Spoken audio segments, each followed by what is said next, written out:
Good morning. Namaste. Welcome.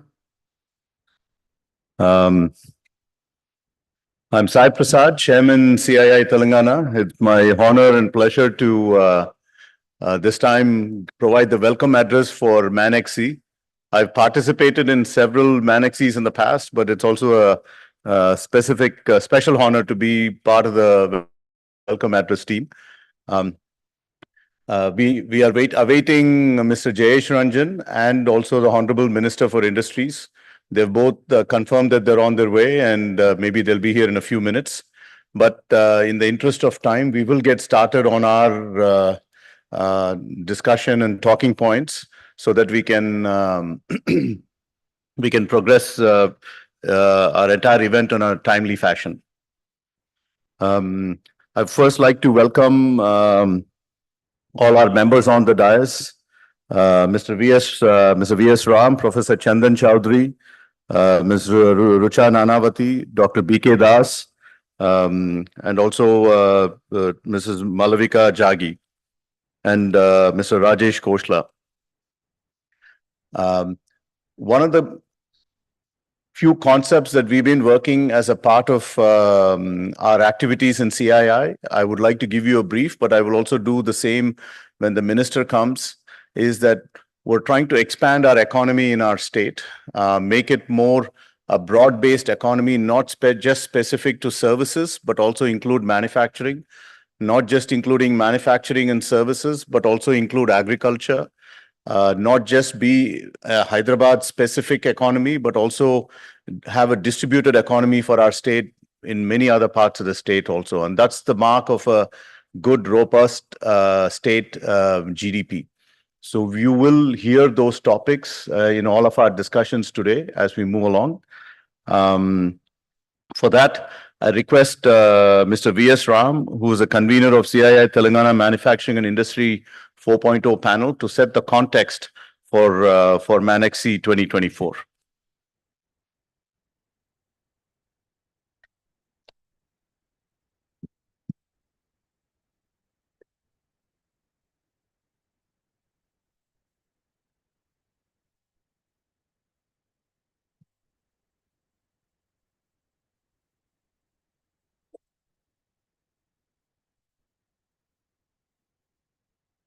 Thank you, Chairman. Dr. B.K. Das, Director General, Electronics and Communication Systems, DRDO. Ms. Rucha Nunavati, Chief Digital Transformation Officer, M&M, Mahindra & Mahindra. Professor Chandan Chowdhury, Professor from ISB, and Executive Director of Munjal Institute of Business, part of ISB. Again, Mr. Sai Prasad, Chairman, SEI Telangana, and Executive Director, Bharat Biotech.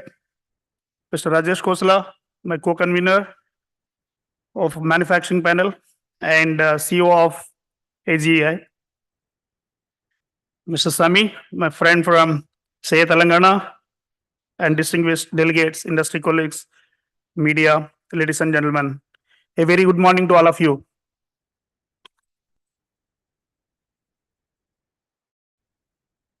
As a convener of the manufacturing panel of CA Telangana, I also join Chairman Sri Sai in welcoming you, all of you, for the 20th edition of Manufacturing Excellence Conference, which we name as Manexe 2024, which is focusing on Industry 4.0 to Industry 5.0, transforming manufacturing for the next evolution.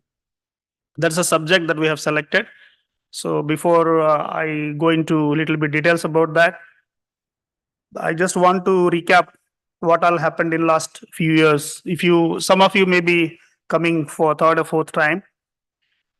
If we take the journey backwards to 6 years, 7 years ago, in the same forum, the same event, which is focusing on manufacturing competitiveness panel, and how do we make things manufactured at competitive pricing and world-class quality and productivity. These are the goals always that time, and that remain same now, and they remain same for future also. The topic that time was 4.0. We were debating Industry 4.0. I'm talking about around 2014, 2013 time frame. That was the time when most of the organizations barring some of the large industries, especially auto, most of the industries were taking decisions on 4.0 on a business case based. Is it worth investing on technologies of 4.0? Will we get the returns, sufficient returns or not? Year on year, we were talking about those applications, be it on some level of automation, scalable automation, introduction of IoT, robotics, and MES. In our jargon, we call MES, Manufacturing Execution System, which is basically the supports the entire end-to-end manufacturing system, right from market forecast to raw material procurement to manufacturing the goods, finished goods, and distribution. So it took a lot of time for us to convince people that whether it really makes sense to invest money in adopting these technologies. But gradually, we all realize today any investment which is related to 4.0 has become a kind of a strategic decision. We don't have to look at what is the real returns on that. The fact is, we felt it was unlike in 10 years before, it was not a kind of luxury. It has become a necessary for all of us if we want to make and take the country forward the way the prime minister of the country and all the chief minister of the state is looking at contribute to the GDP in a big way for manufacturing fraternity. So in one word, again, if I have to recap, we are still hovering around 16 to 17% of contribution from manufacturing sector to GDP. That is almost stagnant for a while, maybe almost 10 years. While the economy is going 3 to 4, I don't remember the exact number. I think we are around 4 trillion economy. The growth of economy is going to happen for sure. Maybe 5, 6, 7 in the near future. So are we ready? So the history repeated now, 4.0 versus 5.0. So what next? If you really want to be ready for the expected growth of manufacturing across the globe, and if you really want to take the country forward to take the benefit of the talent that is available in the country, this level of this kind of opportunity was availed by all our neighboring countries. You know that Japan was there in the history, of course, we know, followed by Korea and China. Now the turn is ours. So what is the tools that we need to think about and adapt? Now we thought of talking about 5.0 a little bit loud and clear so that we can start the seeding from right industries who can think about the benefits of 5.0 and start doing it and start sharing the benefits to other colleagues so that while 4.0 investments will become hygiene, then they will start thinking about 5.0. That was the background of taking this theme this year. Otherwise, some of you will be thinking there are a lot of industries, especially in MSME, while we are struggling for reaching to a level of 4.0, why this conference on 5.0? I thought, let me clarify that. So let me take another couple of minutes to talk about what is there in 5.0, whatever we could gather from net and discussions with experts in the field. So whatever I'm going to talk, that may not be accurate enough, but that will give you a kind of a flavor.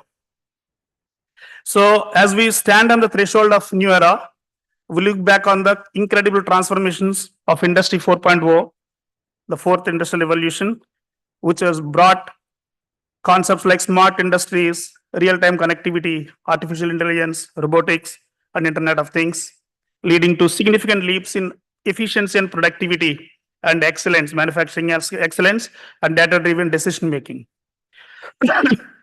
So today, we are exploring Industrial Revolution 5.0 as a vision that builds upon the foundations of 4.0, but with a focus on collaboration between humans and machines. But the reason why we are emphasizing on human and machines is in the pursuit of excellence and efficiency, we are moving away from the human connect, not connect per se, that how can we leverage the creativity and innovative minds of human along with 4.0. So basically 5.0 will bring humans back closer to the 4.0 concept. And on sustainability, so that we will have a more human-centric approach to the manufacturing processes. Industry 5.0 responds to these questions or obvious doubts that we have in mind. How does it work? That basically by reintegrating human intelligence, creativity, and craftsmanship to the manufacturing process. It's about people and machines working together, where human ingenuity and emotional intelligence complement the precision and power of automation together. That's what I was trying to explain. It's about leveraging new technologies to empower people to perform complex and value-added tasks while leaving repetitive, high risk or dangerous or routine tasks to machines. So the repetitive works and repetitive tasks we can just leave behind. We don't have to use our precious resources for that. This shift also emphasizes sustainability and resilience. These are the two strong pillars. Of course, they have been the two strong pillars. There is nothing new in this, but this will continue for 4.0 journey also. And 4.0 is not just about increasing productivity, but also it minimizes environmental impact. Means sustainability, already we are doing great in 4.0 regime, and 5.0 also will be helping us to take the sustainability to the next level. So there are 3-4 key areas which focuses in 5.0. Again, I'm just summarizing. One is a human machine collaboration. So how do we bring the humans close back to the machines? That's a fundamental thing the 5.0 will address while leveraging the benefits of both. Then personalization and customization means it will tell us how do we take the degree of flexibility in manufacturing to a different level. Sustainability as core, and reskilling. Of course, this is a common subject that we have been talking for many years, and the same concern that we had earlier. How do we make our workforce ready for the necessary 4.0 skilling? If you all realize what you have done, what our other industries are doing, the first thing we have to identify people who have the keenness to learn good things, contemporary things, then go for de-skilling first and reskill them in the technologies that we are going to adapt. And this also focuses on data-driven decision making. Of course, this is also not new, but it will take us to a different level. So we have planned 5 sessions. Each session is a different theme. You would have seen in the detailed agenda. I will just read out one line for each of the topics of the sessions. What is integration of human capabilities with advanced technologies? Then session 2 is charting the path to sustainable growth, future-proof strategies for manufacturing. Then we have case studies on digital technologies. This is primarily we have incorporated to hear from horse's mouth that what they have done, that gives us a bit more confidence on what we are talking makes sense and there is some substance behind it. And the building tomorrow's factories, strategies for sustainable growth. And then there is one program requested by Government of Telangana, that is on overview of proposed digital employment exchange of Telangana. We will hear from Mr. Rajeshwar Reddy. He is joint director of in the Commissionerate of Industries. The last session will be on reshaping the supply chain, trends and technologies. So these are the sessions, and I'm very glad and happy to say that we have excellent panelists and speakers coming from various backgrounds, be it on industry, be it on consulting, be it on academia, be it on industrial veterans. So we have a fantastic and tremendous combination of speakers across all the sessions. So my kind request is try to interact with them during the sessions, and you can get clarified on whatever doubts you have on the subject. And last point before we close. So with the proactive and great support from the state government and the proactive approach of state government and innovative industrial policies under dynamic leadership of CM Sri Revanth Reddy Garu, then Industrial Minister Sri Sridhar Babu Garu, who has just arrived now. They have always helped us to stay ahead in our approach to attract new investments into the state, and always in the forefront, not just to support for survival. This is to be underlined, not just to support for survival, but for growth and development of the business and industries to complete at global level. So there has been a tremendous support that we have been getting from state government, and this has been continued. I'm very grateful that we have such a wonderful government who has been very dynamic and vibrant, and helps us from many fronts to take our journey forward in the pursuit of growth of manufacturing and overall industry. And again, I take this opportunity to welcome Honorable Minister Sri Sridhar Babu Garu to the event.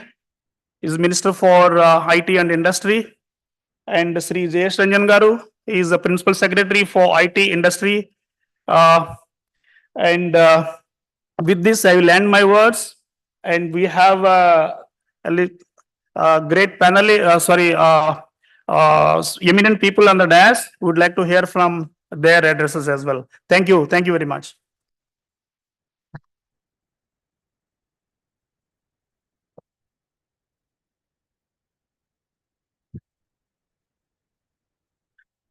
Thank you, Mr. V.S. Ram, for setting the context. As I mentioned earlier, I said that once our chief guests arrive, Honorable Minister and Sri Jayesh Ranjan Garu, I will restart our topics that I had, a few points that I had for presentation in front of the Honorable Minister. So, Shri Sridhar Babu Garu, Honorable Minister, and Shri Jayesh Ranjan Garu, thank you so much for taking time to be with us this morning. We truly appreciate this. We know how busy your schedules are. I know the minister is traveling out of country later this evening, and he agreed to be with us this morning despite his busy schedules. But what their presence here informs us is the importance of manufacturing to our state, to our city, and also to our country. That cannot be understated. And as a state, our GDP has grown really well for the last 10 years. I think we've grown over a GDP of about 150% over the last 10 years. These are because of progressive industrial policies. But in this growth of GDP, what we have seen is services have seen a bigger quantum of growth as compared to manufacturing, and agriculture is also falling behind. So we at CII are looking at our state and the GDP growth of our state in a holistic manner. We want services to grow, but we also want agriculture and also manufacturing to grow. And we're also trying to devise policies as to how to encourage more manufacturing, whether that is manufacturing in the traditional sense, but also manufacturing that is related to agriculture. And also there are also nowadays new concepts where services are leading into manufacturing, design-led manufacturing, different types of those concepts. And that's what we are trying to discuss and come up with policy recommendations. Another concept that we are working on is today our target is to make Telangana $1 trillion economy. How do we go about doing that? And where do we go about doing that? Can we do that all in Hyderabad, or do we have to look beyond Hyderabad? Our answer is we have to look beyond Hyderabad, because Hyderabad as a city, as many of you know, we've grown very significantly over the last couple of decades. But this quantum of growth in our city for the next 2 decades, we may not be a sustainable city. And Telangana has a unique situation where a significant part of our state GDP is locked in one single city. And that we need to look beyond, whether it is industrial policy, agricultural policy, services policy, many different policy recommendations. I think this is what, ever since February or March this year, we in CII have been discussing. Our talking points are that this internal policy making mechanism is also based on these kinds of topics. And we're also seeing how we take this manufacturing not just from large companies, but also to MSMEs. The state has put out a very good proactive MSME policy. Many of you might have read it.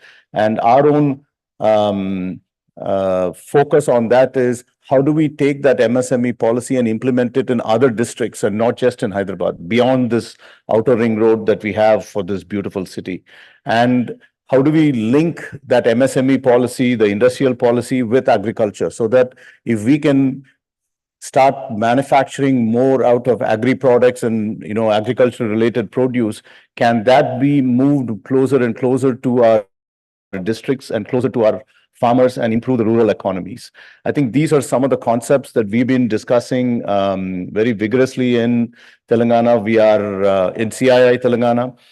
We've had meetings in Warangal to see how to increase Warangal as a development hub, learning hub. It's an academic hub. We also have a meeting planned in Adilabad in the coming months, where we are looking at how Adilabad and neighboring districts, where we can increase the focus of industries in those districts. And CII is also requesting for our satellite offices. We have an office in Hyderabad right now, but we also want satellite offices in Warangal and also in Adilabad, so that we increase the focus. And notionally, we and CII start thinking about those, those towns and those cities, so that we're not just only Hyderabad focused. The other points that I wish to present to you today are, the Skill Development University the government has recently announced. It's an excellent initiative because it's not just about providing our children a certificate that they have a degree or a certificate in engineering. And many of you know that when you recruit young students or young graduates, they have a degree certificate, but they are not skilled in any of those aspects. So I think that is what the Honorable Chief Minister and the Honorable Industries Minister wish to change through this announcement of the Skills University. Industry has received this in open arms. There has been a board that's been constituted, and also there are several companies that are coming forward to set up schools for many different aspects of skill development in this Skills University. So this is a very welcome, very welcome concept. And also there is the new National Educational Policy. I recommend, if you have not familiarized yourself with that, I request you to read up on this. This is an excellent policy by the Government of India, where children today can get educational credits throughout their learning years or days. It's not just restricted to schools and universities anymore. Even industry like us can get accredited and also provide these educational credits, so that a student can get those credits in a college or a university. They can get it in a skill development center, what the government has proposed, and also they can get it in an industry or a company like ours, so that it's a lifelong concept of learning and development for the next generation. I think we need to employ these kinds of strategies if we wish to be a manufacturing economy. The concept of skill development, I guess, for the service industry is important, but nowhere is it more important than for the manufacturing industry. I think all of us know how important skills are. The degree is at one level, and then the skills are something at a much higher level, what we need for our industry. So I think that's the government has recognized that very early on in their tenure, and they're focusing and putting quite a bit of capital on this area, and they're focusing on this. I request all of you to be proactive and support in this area. And another request from us, from CII, is on the MSME. The government has announced a very good MSME policy. We request the government to look at MSMEs just like how agriculture is looked at as a sector, and I would say, even from I would say, if I can speak a little bit out of line, even from a political perspective, we look at farmers as a vote bank. I request you to look at MSMEs also as a vote bank. If you make good policies for them, they will vote for you, sir. Yes, sir. Yes, sir. All of us, sir. All of us. All of industrial vote back. Yes, sir. Yes, sir. So because when you look at the data of MSMEs, we have something like 25 or 26 lakh MSMEs in our state, and if each MSME impacts the life of 2 or 3 people, that you're talking about 1 crore of people, for example, or 75 lakh people, and that's a very important constituency. And I think we need to make efforts to how to enrich that constituency, how to make them better. And I see MSMEs as a very strong suit. I know our vice chair is here. He'll be always smiling when I talk about MSMEs, not just, big companies like us. I see that as a strong suit if we have to look beyond Hyderabad, sir. if you have to go beyond our city, I think we have to look at MSMEs in a big manner in all the different districts. So that's my humble submission. With that, I wanted to give you these points and set the context for what we are thinking in CII for this year, and also what was the context for the specific Manexe that was established. With that, thank you so much for your time. Next, I'll request Professor Chandan Chowdhury to share his address with us, please. Thank you.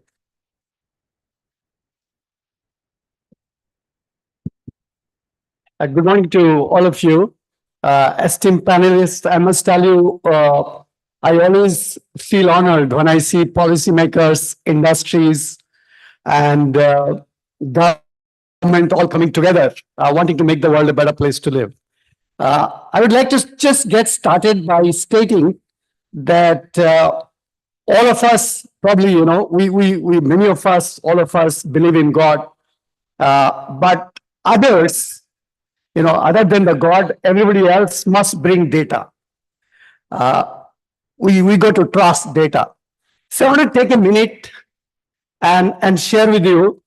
I want to mention 3 points. The first point is going to be kind of a reality check. The second point is going to be kind of, you know, what could be a solution approach. And the third point will be some concrete examples of what's happening in our country, which might give us hope. So these are the 3 points.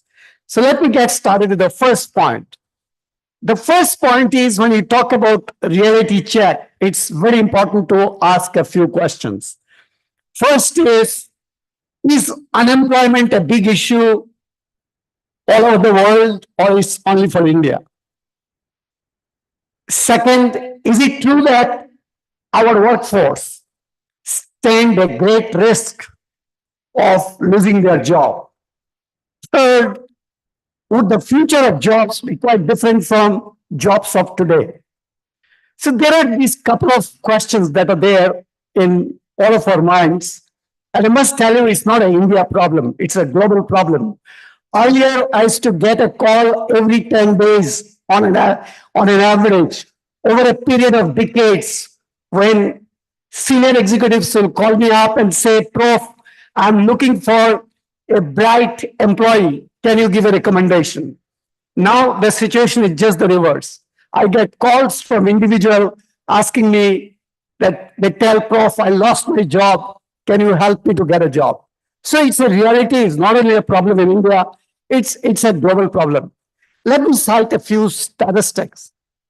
According to a study released by World Bank, the study shows that in India, 69% of workforce stand a chance or stand a risk to lose their job. The figure for China is 77%, and for OECD countries, on an average, 35%.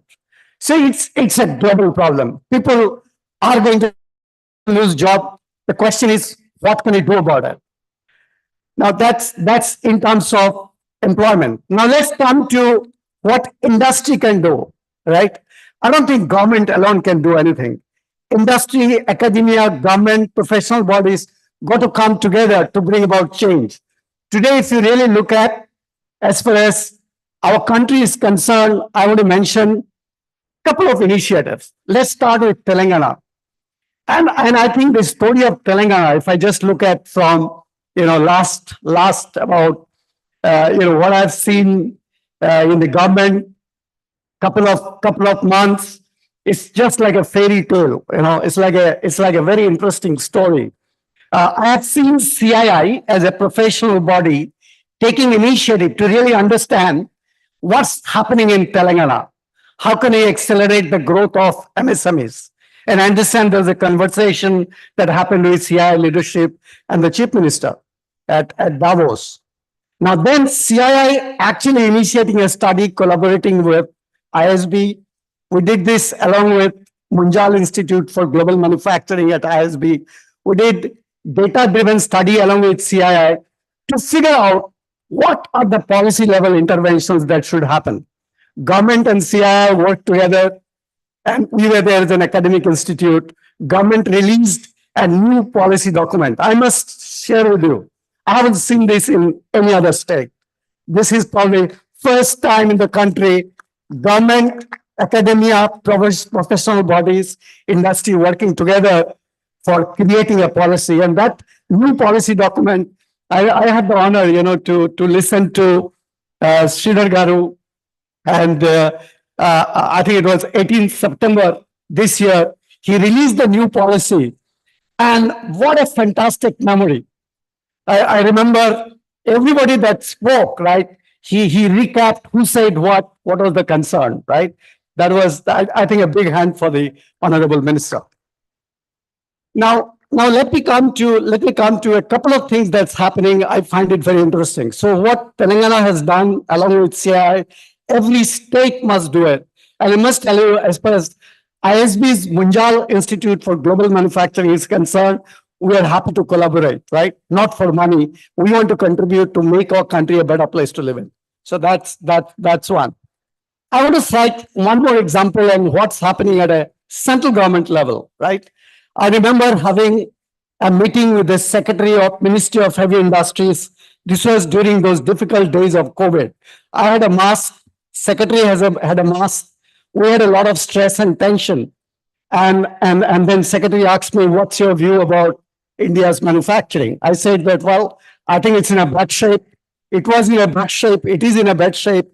And if we don't do intervention, it is going to be in bad shape. Then he said, Professor, you should not be so pessimistic. You tell me what you think academia can do. Don't just say what government can do. I remember talking about 5 initiatives. We said we need 21 crore budget. And we gave 5 proposals to transform India's EV industry, reduce dependency on import. And we said, if we get 21 crore, we can show you can do $1 billion worth of import substitution. I must tell you, in less than a year, central government gave 21 crore. They did not negotiate, right? Now, this does not happen even in the United States, I can tell you that. And I must tell you that the secretary told me, don't just publish paper. Whatever are your insights, make it happen. Show it that a company has done it. And say that not just big companies, tie up with startups.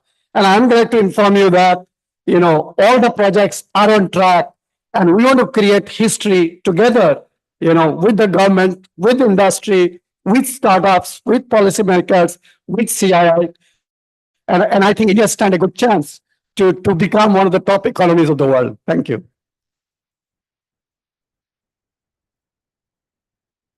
Thank you, Professor Chowdhury, and thank you for all your support to CII in many of our policy recommendations and advocacy-related issues, not just for MSMEs, but for several other industries and ministries also. Next, I request Ms. Rusha Nanavati, Chief Digital Transformation Officer for Mahindra and Mahindra Limited, to share her thoughts with us, please. Thank you.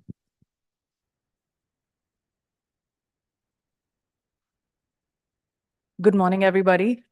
Yes, please, may I have the slides? Since the professor said everybody else must bring data, I thought I'll bring data and proof of, pictures, etc. So thank you for that.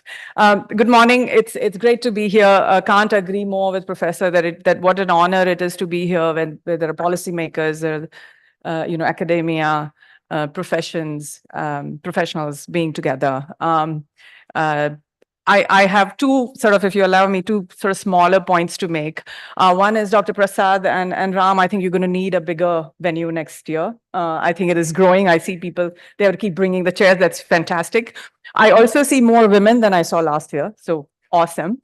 But I think nearly not enough. So we got more to do there. But it's great to see this growing for such an important thing here. So very glad to be here. I thought we'll talk a little bit about the topic at hand. Extremely important. We just talked about the GDP contribution, 17% today in India, and our ambition is to go to 25%, and wonderful to see all the policies coming in. I just, being a technologist at our profession, so I'll get into it, but I think I'll be amiss if we don't talk about Mahindra as a whole. While we are manufacturing company, while we are an auto company, while we are a farm company and beyond and beyond, I think we are a purpose-driven company, and we talk about bringing things together that better our community and country. I think it's important that I take a salute and talk about the fact that we believe that we will rise only when we enable others to rise, and our whole philosophy of the company is based on that. The central pillar, if you see on the slide, it says rise to be future ready. That's all about technology, and it suits really well that I get to talk about that. My moment of bragging, if you allow me. This is what manufacturing has to enable today. Our last launch, which was XUV 300 that you see on my side, we sold 50,000, booked 50,000 in 60 minutes. Knock that out of the park. The last one, which was on 3rd October, 1 hour, 176,218 booked in 1 hour, in 60 minutes. What does this require to, thank you. What does this require to actually achieve, right? I can't have this just sort of spread out over 10 years to make. I have to manufacture all these and deliver all these, and cannot be possible unless you actually add technology to it in a big, big way. Our plans to increase the capacity to meet all this, right? We've already improved quite a lot, but we want to get to a point where, one of our largest plant, ships out more than 7 lakhs vehicles a year, more than 3 lakhs from Nashik, and so on and so forth. I'm just showing the 2 large ones. Now coming to where is the technology helping in our manufacturing plants, right? We do talk about manufacturing execution systems. We talk about product lifecycle management systems. These are very core production scheduling system. But I think beyond that, if you see the hype curve of Gartner here, right? Metaverse, industrial metaverse, digital twins, computer vision, of course, advanced AI, cobots, the ones that exist with humans and machines existing together. The green lines that I have actually put the green boxes. This is where we are investing in technologies in our plants. I think extremely important. If you see, we are not just investing in something that is already established and well on its way. We are also investing in upcoming, which is still coming up the hype curve. This is called the hype curve. I'm sure a lot of you have seen this. Investing with a lot of partners who are here as well, experimenting, trying things out, and wherever ROI is there, wherever it helps us grow, wherever it brings efficiency, we are investing in that at scale then. So I think one other aspect that keeps coming in from 2 perspectives now is security. And I'll talk sort of safety and security in the same breath here. As we go to Industry 5.0, we are transitioning from 4.0 to, I think Ram very succinctly said, we were going after automation, we were going after, maybe I'll go to the next one, we're going after automation, digitization of processes, efficiency, database, decision-making, some autonomous decision-making, some self-healing, predictive healing. Now you are going towards a human-centric, coexisting with machines, sustainability focused, right? It's no more that only the very developed nations will talk about sustainability. No, I think we are going to be ahead in a few years from a lot of these areas. As we move from using the technologies from automation focused to human focused technologies and interweaving this. Cybersecurity has been extremely important. Segregating IT and OT has been very important, which is operational technology that sits on my shop floor versus all the rest of the information technology that exists all over the place. How do you protect your operational, your shop floor has been very important. And at the same time, if the machine and humans are intermingling, the safety of human is also becoming extremely important. If you remember, a lot of our automation in the plants would be that this is a cage. If anybody enters the cage, you stop. The machines will shut down. If there's a hand in the middle, you have to shut down the machines. From that environment to going to a place where we coexist, that has to be a lot of good technologies that come in. So I think a quick glimpse of what the 4.0 versus 5.0 is. Ram very nicely said, even Mr. Prasad said, that this is not about now we are done with 4.0, we'll go to 5.0. It's a progressive thing. In fact, as I was preparing for this and I was looking at all the initiatives that we have been doing at Mahindra, we had invested in cobot about 3 years ago in our Kandivali plant. So it's not necessarily about getting done with this and going to there. Wherever the right things are coming in, making sense, we are putting in, and it'll be a natural progression that moves where more and more automation is possible. But where will you get advantage? The distinguishing advantage is where along with that, you'll bring in the human intelligence to help move forward. I think human-machine interaction, extremely important for us, even beyond manufacturing. Our cars are sort of computers on 4 wheels and it has to interact with the human all the time. Digital twin, we talked about. I think industry cloud platforms are also extremely important. The edge versus the cloud is going to be very, very important when you talk about safety aspects on your shop floor. Your interactions with your systems can have no latency. So these platforms are becoming very, very important. I think 5G, 6G and beyond, I think that conversation, is amazing. We could have that. A little bit of glimpse, I think I'll take a couple of more minutes to show you what we have been doing. And happy to collaborate with people and, brainstorm on how to take this forward.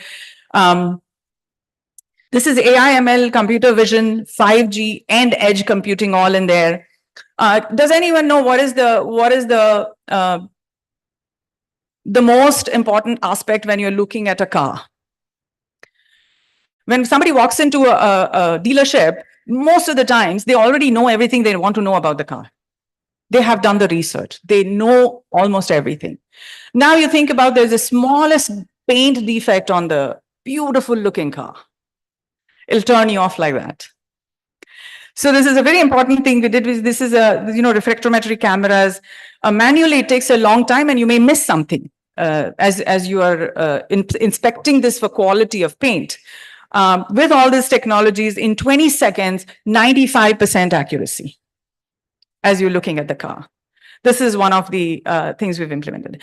Industrial metaverse, we have digital twin, digital factory. I think Chakan is one of our flagship plants, and a lot of these have been done there. Again, brings in, the throughput determination, efficiency measures, lets you look at how the plant is operating, how can you apply what you're learning, you apply back, how to make it more efficient, predictively understand where you may potentially have failures and so on. Another thing is, the kind of volumes we see in our inbound trucks. 4,500 a day, I think doing this manually was quite a challenge. And while you may not have very, not 5G, not necessarily all computer vision and not very advanced AI, but the outcomes are amazing. It manages 80% of the total truck volume hands off. So I think this is where I think it's not about 4.0, 5.0, it's about bringing all together, 5 technologies that we saw last time, bringing all of it together to actually achieve an outcome that is best for our manufacturing. I think this is one of the latest things we have been, this has become, I think, dinner table conversation today. Generative AI, chat GPT, kids are doing homework and we are writing birthday cards and everything on it.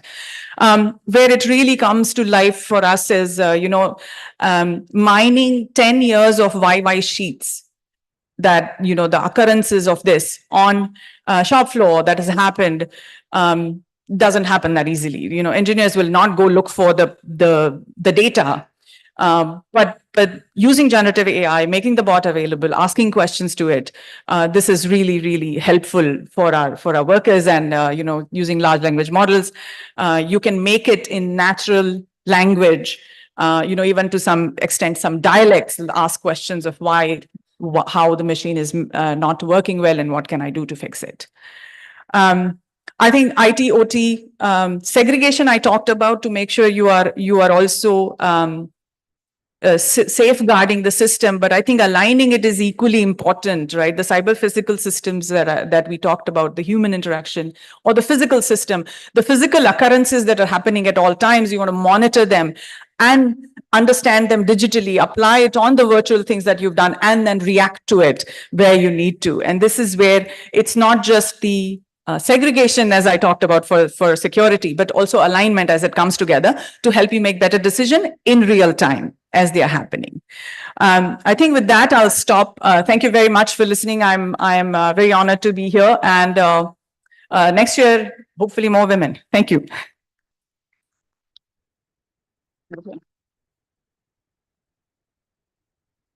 Thank you, Ms. Nanavati, for that great overview on Industry 4.0. And I think Industry 5.0 is not a distant imagination anymore. Looks like you guys are already on the forefront implementing that.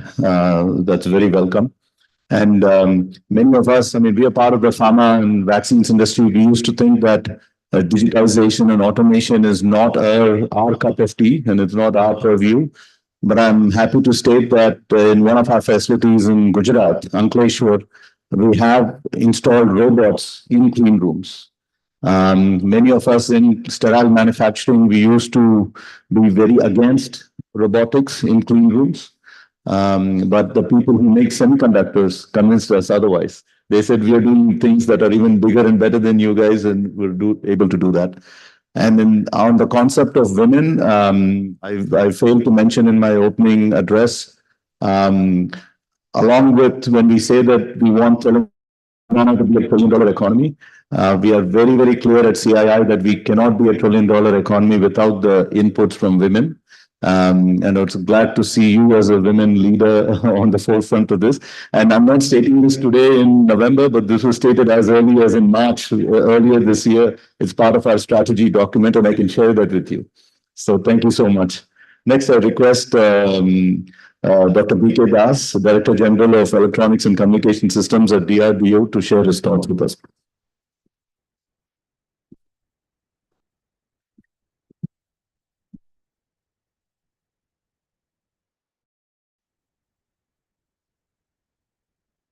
Good morning, friends.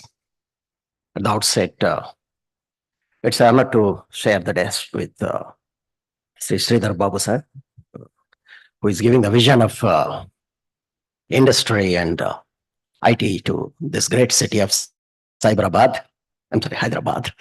So this is how this whole state is growing. Mr. Jayesh Ranjan, again, Special Chief Secretary, Industries and Commerce, Professor Chandanji. I missed your address in Jamshedpur because you are after me and I had to rush for some other meeting. And today I could get it, and wonderful to hear you again. And of course, all of you, Mr. Sai Prasad, it has been good to know you, and all the esteemed audience in the front, the present and the future architects of this great country, Bharat. I was absolutely thrilled when the morning I met a section of people. And we had that initial over the coffee discussion about what we are today and what we are going to be tomorrow. A great promise, a great commitment, and to top it up is a great passion. And I'm absolutely sure that India is marching ahead. I saw the youth who has got glittering eyes to take the quantum to the next generation. I saw the industry leaders, CIIs, professors, industries, academia, management gurus, and along with that, me from DRDO. I mean, I think as a country, we are together, we are committed, and we are there to drive this country to the next world. Friends, when we talk about India, I'm not here with the statistics much, neither I am here downloading from the net, which all of you can read. But what makes me to feel and vibrate, yes, we talked about 17% is what GDP. To me, it is absolutely a low figure of manufacturing. If the country has to march as the $10 trillion economy, if we are going to be Viksit Bharat, the prime architect of Viksit Bharat is going to be manufacturing. R&D could be phenomenal, brain could be numerous, ideas could be sky high. But unless it gets transformed to the products and more in numbers, I don't think it has a meaning in today's world. And she gave a glimmer of 60,000 or 50,000 automobiles of a particular brand being booked in a minute. It shows the demand of manufacturing today. And with such kind of a race of demand, if the supply does not match, I think as a leading economy will trail. India is a great country. Yes, there was a time Silicon Valley was glittering with Indians. Today, that's the reverse flow happening. India is a country of opportunity. India is a country of transformation. I'll tell you a couple of things. India is a country who was running an agrarian economy before, and today we are pounding high with an industrial economy. This is the transformation. Friends, 30 years back, we were making missiles. It's a missile city again. 30 years back, we were making missiles at two-stage Agni of 750 kilometers, where the support was from the United States.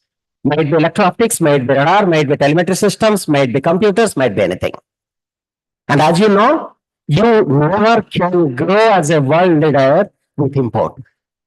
This is a very, very complex world. You are challenging to the rest of our West. So we should better learn how to thrive, how to survive by ourselves. And probably in the last 3 decades, we learned as a country how we need to grow.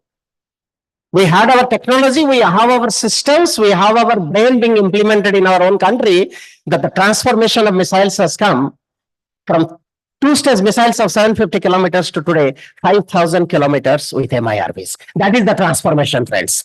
That is the transformations which this country can make. It's there in our blood, it is there in our passion. Friends, that was the time when India was denied of import. Me and Dr. Kalam, we worked together in those early days of Indian Missile Program, and when we were roaring high sky that we are the one of those rare countries to make Agni, the very next day the ban has come. The experts have been called back to the United States, the radar has been offshored from the ship, the telemetries has been banned, and the electro-optics was not been dreamt of. And probably that is the mission we committed to ourselves. I committed as a fresh from IIT, and I said, what is that freedom we talk about in 1947? I understood what it is called is only a political freedom. And this country has to roar high. This country has to be on the top of the world. Then we should have economic freedom, and we should have technology freedom. We should have the freedom in every single youth. What he dreams can transform and realize for this country. And that's exactly what has happened in my journey of 30 years today, friends. From a transformation of the India who was denied of import, today we have the India who are denying imports. Not for one product, 411 products we are standing this issue is to stop. This is the transformation which the India can have. This is the transformation which happens from the big brain. This is the transformation which happens because as a country, we are together. We trust ourselves. We trust that here is a country who believe in its own fate. We can transform and create a great country. And that's exactly what I'm doing. Today, I'm leading the electronics of the country in defense. That was the time when every fighter aircraft was import. You're sure you know those names of Su-30 to Mirage to MiG and whatnot. But today we talk about LCA, we talk about AMCA, we talk about TEDBF. We dream of our own aircrafts. How many countries in the world have that? Even we have our own aircrafts today. A aircraft, I always say, a fighter is a toy in the sky if it doesn't have the equipment within. If it doesn't have a AES radar, if it doesn't have an electro-optics, it doesn't have a missile approach system, if it doesn't have infrared search and track system, a fighter is just a toy, it can be shut down in a second. And interestingly, even though we make a LCA aircraft here, we are importing radar, we are importing EW systems, we are importing IRST and the MOS. Again, the same story. Today, as a country, we have developed our own active electronic scanner radar, and we'll be very happy to know that ELTA has been a world leader of radars for donkey long years, but we made our own radars through our own industries, through our own production, with our own brain. It outperforms the ELTA radars. Every product of electro-optics, every product of EW systems, every product of infrared search and track systems is designed, developed, and the power is far better than what we get from the West. I don't talk about money. I just talk about the technology today. I'll tell you a very simple thing. I told you the story of missiles.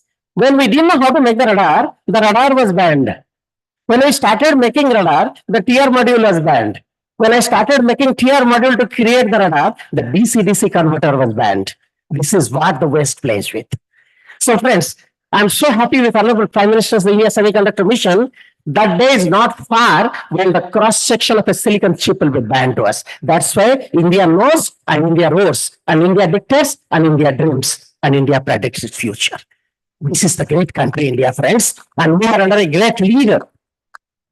1991, we were trailing economy to Paris and London. Today, we are leading and knocking down that whole country of France and UK. That's the transformation. We are the fifth largest economy. We are challenging to be the third largest economy, $10 trillion economy, and the Viksit Bharat. I said the Viksit Bharat cannot happen just with a $10 trillion economy. Viksit Bharat will happen when every single Indian of this 1.4 billion in every breed will feel pride of this country, trust themselves, believe that they can stand on their one leg, and believe that they can challenge and shake the world. This is what is the true mission of Viksit Bharat. I would like to tell you that day is not far. We are under great leader. This is a great city. I'm a huge fan of your Honorable Chief Minister Chandrababu Naidu ji when he was on his yester years, when he dreamed that Hyderabad will be converted to Singapore. And today also I feel that these are the states which are going to dictate to the world that here is a state which will be the model state. I'm able to see other day I was with Priyan Garg, who was equally the minister in Bangalore and also the principal secretary there. We are making the mission of Viksit Bharat there in Bangalore, and I'm very happy to see CIA here is equally doing great. Manufacturing will dictate terms. Yes, automation.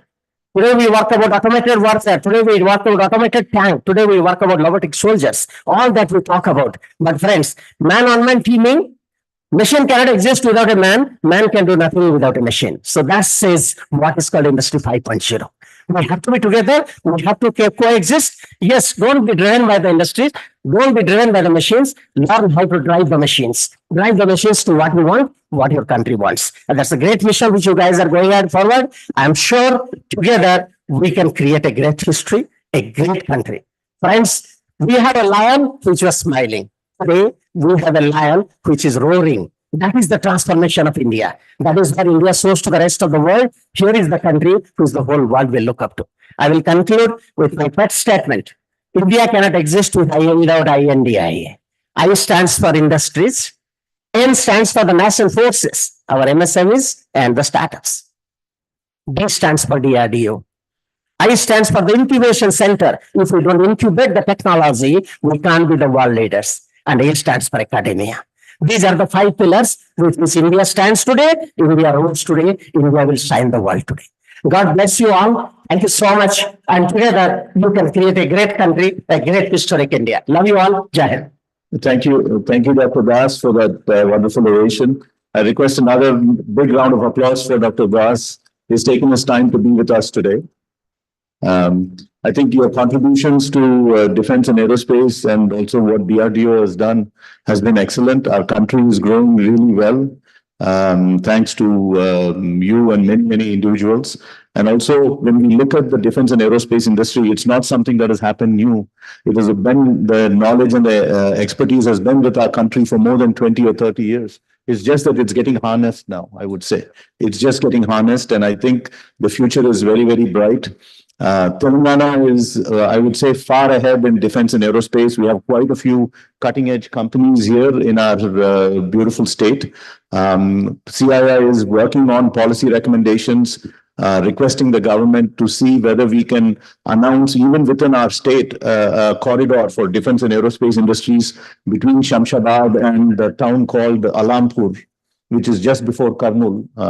It is within Telangana, the Mehboob district. And also, many of the companies that we speak for in the defense and aerospace space, they request some kind of core facilities for product development and testing. This is along the lines as what government has done in Genome Valley, what they've done in HICC City. The investments are not very large, maybe 100 crores at max, but this would really catalyze the defense and aerospace industry in our great state. With that, I request Shri Jayesh Ranjan Garu to give us his thoughts, please.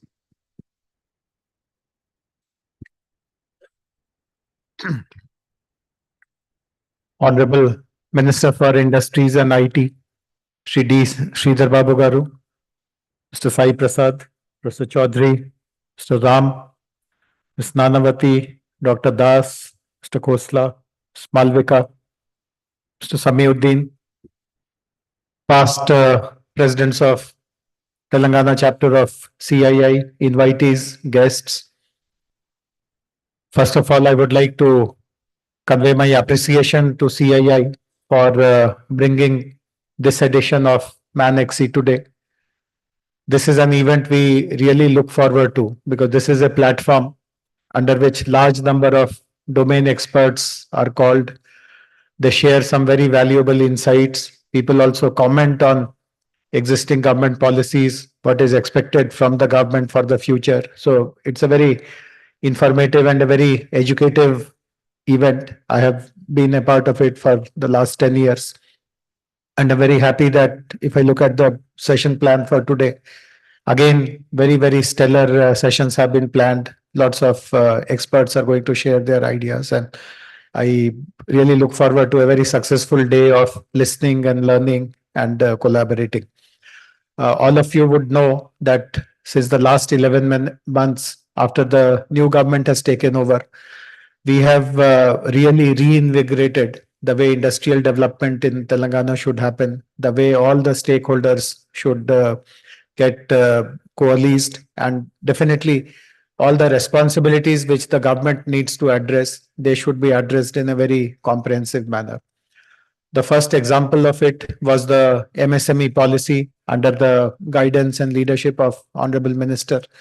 We were able to bring out a policy which across the country people are appreciating. In fact, there have been sessions in Government of India also in which the policy has been commended. I'm happy to share with you that every year Honorable Prime Minister conducts an annual conference of chief secretaries. All the chief secretaries of 28 states and the union territories are invited. Senior officers are invited, and they are asked to showcase what the state has been focusing on. And it is a process of very thorough scrutiny. The Cabinet Secretariat, Prime Minister's office, they evaluate what are the success stories, what are the case studies which need to be presented before Honorable Prime Minister. And I'm happy to share with you that our MSME policy and the Skills University, the Young India Skills University, these two initiatives of our state are going to be showcased in this very, very kind of a premium gathering. So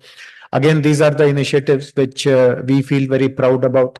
These are meant to address some very long pending challenges which the industry used to face, challenges which were persisting for decades altogether. In fact, if some of you look at the MSME policy, or some of you who were here on the 18th when it was released, if you recall the salient features of it, we have taken a very different approach to drafting that MSME policy. We have tried to understand what are the actual pain points of the MSMEs in Telangana, what are the difficulties they face, why is it that MSMEs in some other states or some other countries are able to do better than us, and what needs to be done. So using this problem analysis and problem solving lens, we have been able to design this policy. So problems in different sectors, like problems related to infrastructure, problems related to capital, problems related to talent, problems related to technology, problems related to market. Each and every aspect has a problem related to raw materials. Each and every aspect has been analyzed, and very practical solutions have been provided. And more than anything else, typically people comment about India that great policies are written, but nothing happens thereafter. Everything remains confined to the policy book. But we are very, very cautious about it. In fact, very next week after this policy was announced, we have started analyzing. There are about 40 interventions mentioned in the policy. Who has to deliver on all these interventions? Who will take the responsibility? How will we measure progress? How will we know that any of these interventions, the progress is slow? And I'm happy to share with you, about a month and a half has gone by since that policy has been released. We have made good progress. For each of these 40 interventions, the roadmap is ready, the action plan is ready, who will implement it, what support do they require, all that has been worked out. And some of the components have actually been, have already been rolled out. In fact, Honorable Minister will also elaborate in his speech. One of the key challenges which relates to infrastructure, which relates to financial support, etc. Straight away, action has begun. We have now started to identify new industrial parks, particularly for MSMEs. Ms. Nanavati spoke about encouraging women in manufacturing. Honorable Minister will mention this. We are dovetailing industrial development for women under a larger umbrella program, which is called Indra Mahila Shakti. This is again a very important flagship program of the government, and to encourage those women self-help groups who currently are doing only micro entrepreneurship, home-based kind of activity. How do you encourage them to actually become micro or small manufacturing entrepreneur? What kind of industrial facilities important? What kind of industrial infrastructure is required? All that has been kicked into action, and hopefully the number of women in manufacturing sector, in entrepreneurship sector, you will see a tremendous rise in it. The other initiative, which, as I mentioned, again is finding amazing, encouraging response from all the stakeholders, is the Young India Skills University. And on this point, I would like to elaborate a little more. Young India Skills University is a very unique, one of its kind setup. As you would know, skilling initiatives have been happening in our country for decades altogether. For the last 5-6 decades, skilling is being implemented in some way or the other. But very obviously, because the industry still claims that the right kind of talent is not available, people with the right skill sets are not available, something is being missed out in the existing skilling programs. And therefore, when Honorable Chief Minister, Honorable Minister asked us to design this skill university, this is precisely what we try to understand, that our skill university should not be one of the many which are already in existence. If they have not been able to deliver perfectly on what was expected to them, how will doing the same thing change the systems? So our approach was completely different. And one of the fundamental principles of our skills university is, see, in different sectors, all kinds of skills shortages are there. But suppose you tell me that research has shown that in a particular sector, thousands of jobs are available. There is a huge demand for skills. Jobs are there not just in Telangana, but also in the rest of the country, across the world. Whatever rosy picture is presented to us about a particular domain, about a particular skill sector, we will not start any course in our university unless there is a private sector partner to anchor that program along with us. This is a non-negotiable with us. Unless there is a private company or an institution or an organization which come forwards to anchor that course, we will not implement that course, however rosy the projection may be. So what does it take to become that anchor? Now, the very first thing is, and this is a very foundational kind of difference, let us say there is, some of the speakers spoke about aerospace sector. Now, this is one area where skill shortages have been identified. Of course, there are colleges where aeronautical engineering is taught, but the engineers are not the people who will go to the shop floor, who will open an engine, or who will put some parts or do some tooling, etc., etc. All that is done by technicians. And in the existing skill programs, which are run by ITIs or private skilling institutions, etc., it is felt that their awareness about the latest ways of shop floor working is highly deficient. So let us say if we have to start a aeronautical technology related course or a technician course, and the private sector has come forward to support it, what is expected of the private sector is, number one, they will design the entire curriculum. They will precisely put those aspects in the curriculum which is actually implemented on the shop floor. The curriculum will not teach anything which is conceptual, which is hypothetical. It will only teach actual skills which are used on the shop floor. The second important thing is, let us say a company which has agreed to partner with us designs a curriculum which requires 100 hours of teaching. Our expectation from that private company is that at least 80 hours of that teaching will be done by its own staff. The company will nominate its senior supervisors or managers or technologists or engineers who have years of experience in doing that kind of work to come and take classes. The classes will not be taken by people who don't have any direct hands-on experience. And the remaining 20% of the classes also, of course, the university needs to have some own faculty to at least conduct some exams or review assignments and all that. The private company will recruit them and pass it on to us, and we will take them on the university payroll. So 100% of the faculty deployment will be by that company. The third important expectation of the private partner is that how will the students be enrolled for that course? That decision is also theirs. They will tell us whether to conduct an exam, conduct an interview, or go by the 12th mark sheet, or there is some other way of choosing the student. So they will play a role in the selection of the students also. The fourth is that we have, again, as you would have got this sense, every teaching will be practice based. Very little of blackboard based teaching will be done. You have to actually learn something by actually doing it. So obviously, to do something, you require labs. So the private company will also set up labs in our university campus, or if that private company has an ongoing manufacturing site which is close to the university, meaning which is somewhere in and around Hyderabad, then you have to open the doors of your factory for the students to come there and learn by doing things in practice. So learning will be by doing and very little by this chalk and talk or the blackboard method.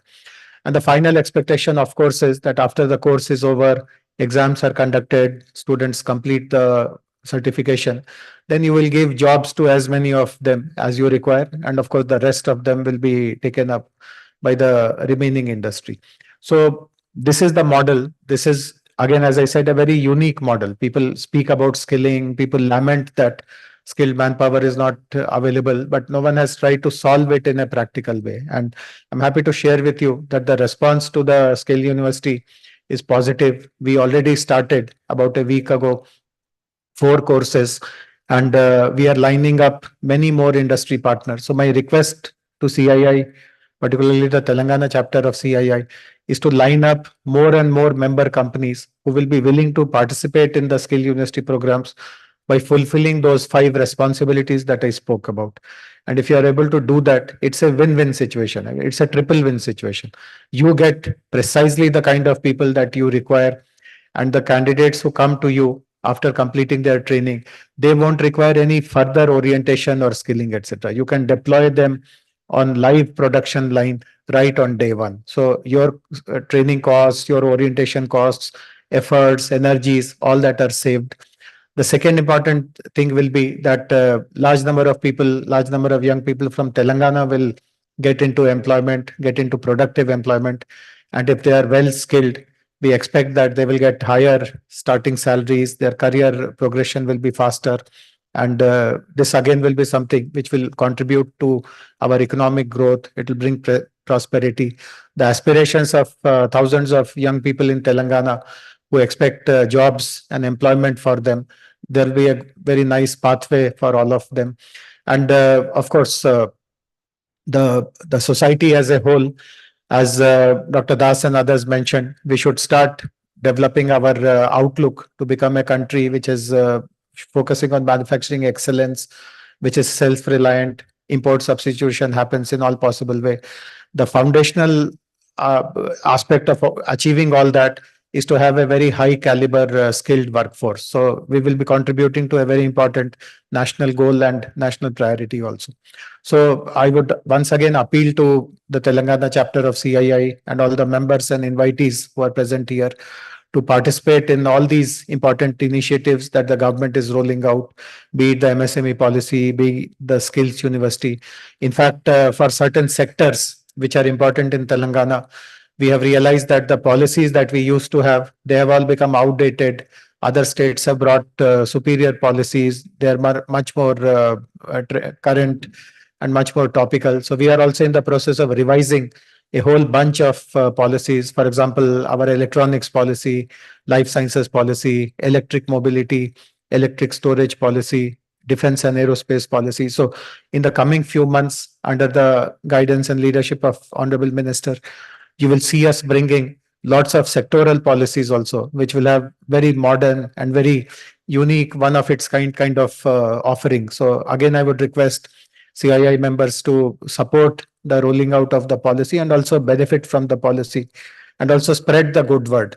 In the last 10 years, we have received lots of investments because of the fact that companies like yours used to tell your counterparts in other states, in other countries, that Telangana is a good place to do business.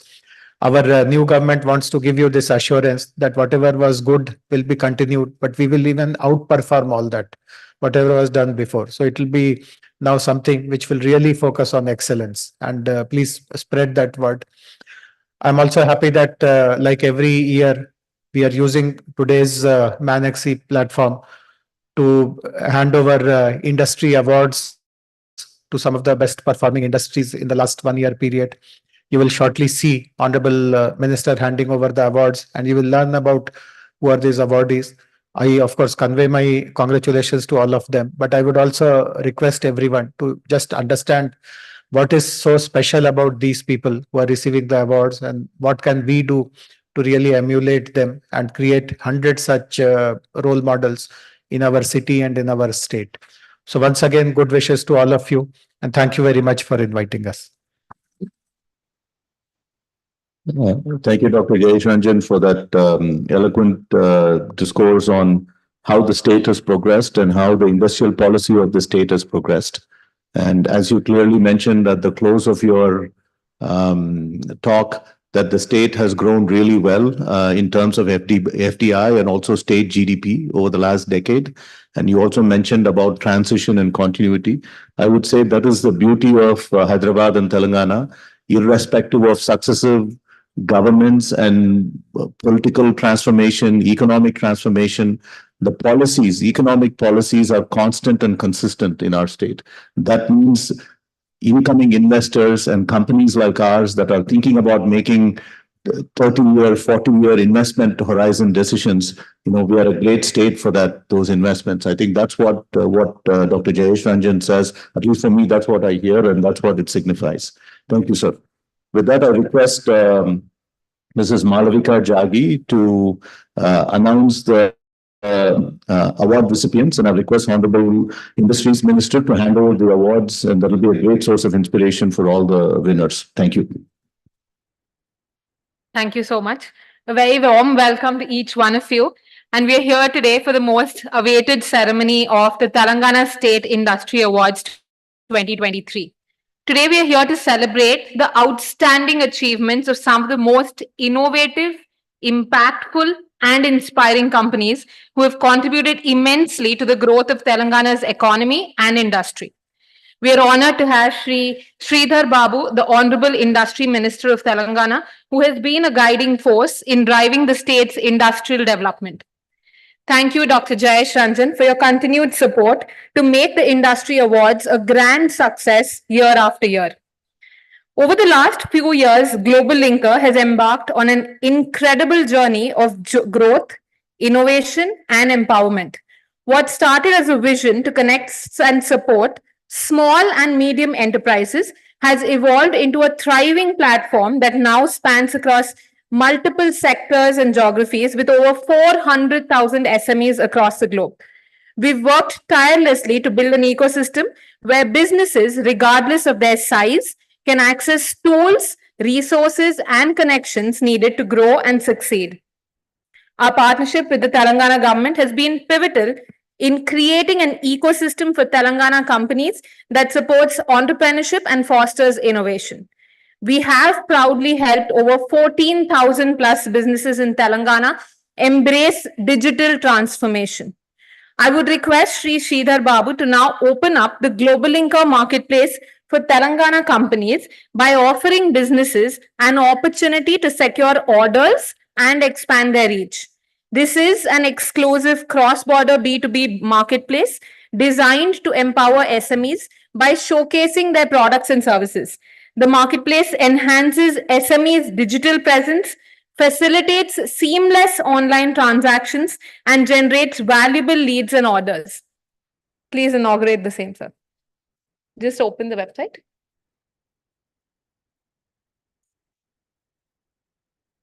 So here is the marketplace for all buyers and sellers to interact with each other, do trade cross-border, and enable B2B transactions. Moving on to the awards now. The Telangana State Industry Awards is a statewide competition that receives tremendous competition every year. And I can't see everybody silent now because the energy has been bubbling before this. So let's make the energy flow. Let the applause be louder than all the music that comes in, and let's all make the cheer rise. To ensure that fair competition for companies of all size is there, ranging from nano organizations to mega, we have structured the awards differently this year. We have also introduced ecosystem awards and are giving appreciation certificates to acknowledge exceptional contributions across various sectors. I'm going to now take you through the categories. So there are 9 different categories ranging from best manufacturing, best services, best startup, best export performance, best listed MSME, best CSR practices, best IPR portfolio, ecosystem awards, and appreciation certificates. Sir, if you, as long as the esteemed dignitaries, can please come on the stage. I will now start calling out the companies. Please come and take your award, and let's all congratulate them while they do so.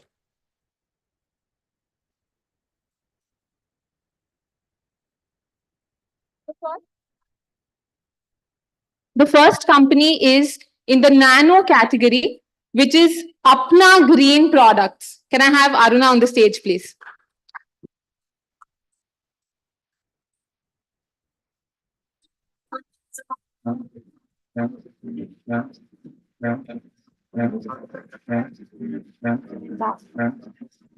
Apna Green Products.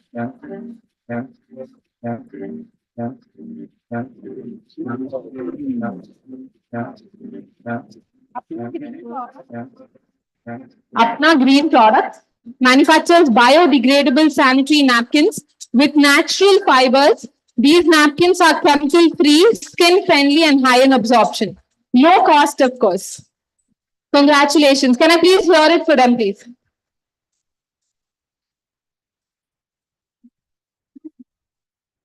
The next award goes to Best Manufacturing Company Micro. It's to Nanolite Infra Private Technology. Nanolite is a pioneer in CLC lightweight brick machines and a leading manufacturer of fly ash brick, concrete block, power block, and parking tile machinery.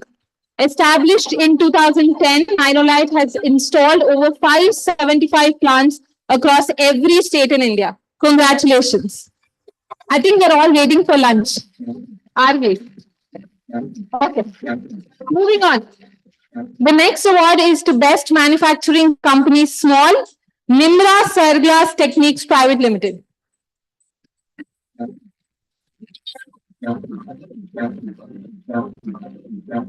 Nimra Serglass manufacture import substitute advanced ceramic products for defense applications such as armor ceramics. They are also an award winner of Atmanirbhar Bharat. Congratulations.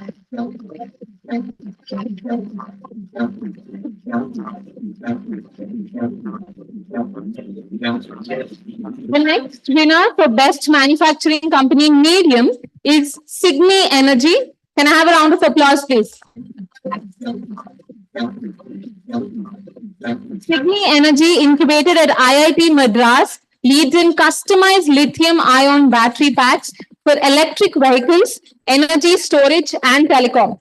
With over 125 MWh deployed and 65,000 EV power, Signy specializes in rapid customization and supports sustainable energy. Congratulations to all the winners.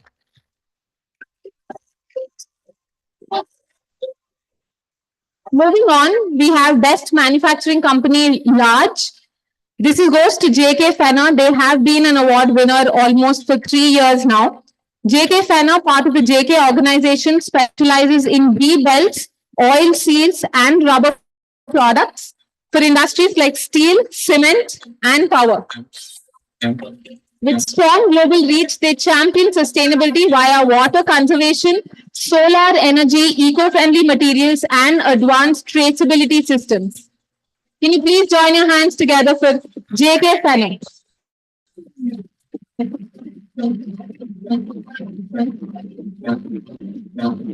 Congratulations.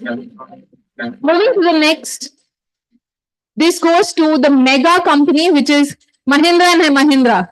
Farm division. I think I can hear the claps now. Okay. So Mahindra and Mahindra Farm Division, the world's largest tractor brand by volume, is at the forefront of agricultural mechanization, providing fuel-efficient and technologically advanced solutions in over 50 plus countries. With a strong commitment to sustainability, Mahindra leads the charge in agricultural innovation. Congratulations.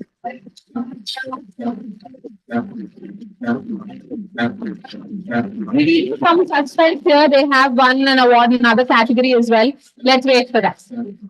Okay, moving to the next one now, we move to the best services company.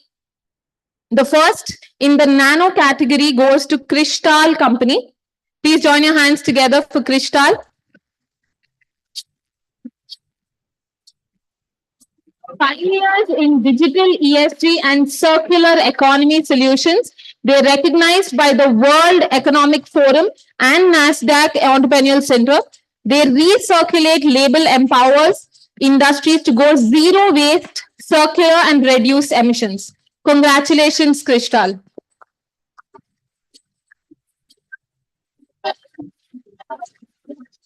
I can hear the clap louder here than that.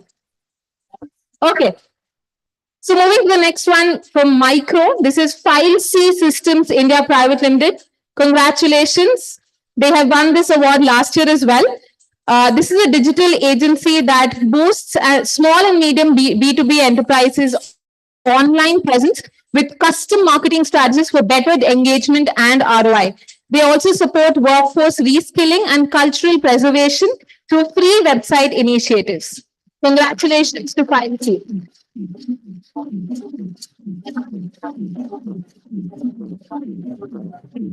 Moving to the next award is Best Services Small Company. This is Amnet Digital Private Limited.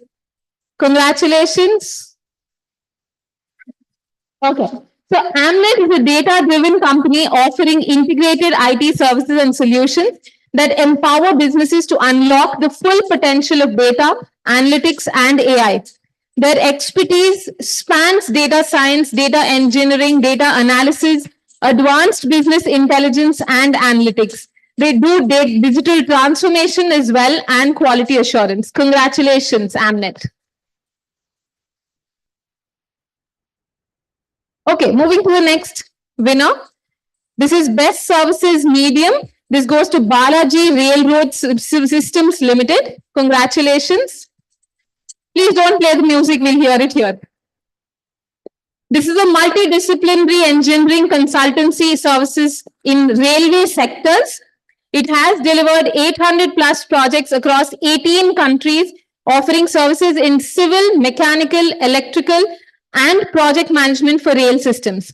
Congratulations, Balaji Railroad Systems. That's nice. Moving to the next category, Best Services Mega. This goes to Tata Consultancy Services, Hyderabad. Please join your hands together for TCS.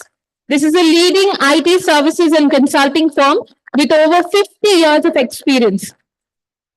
It employs 88,000 people serving 750 global clients across various industries using innovative solutions and a distributed delivery model. Congratulations.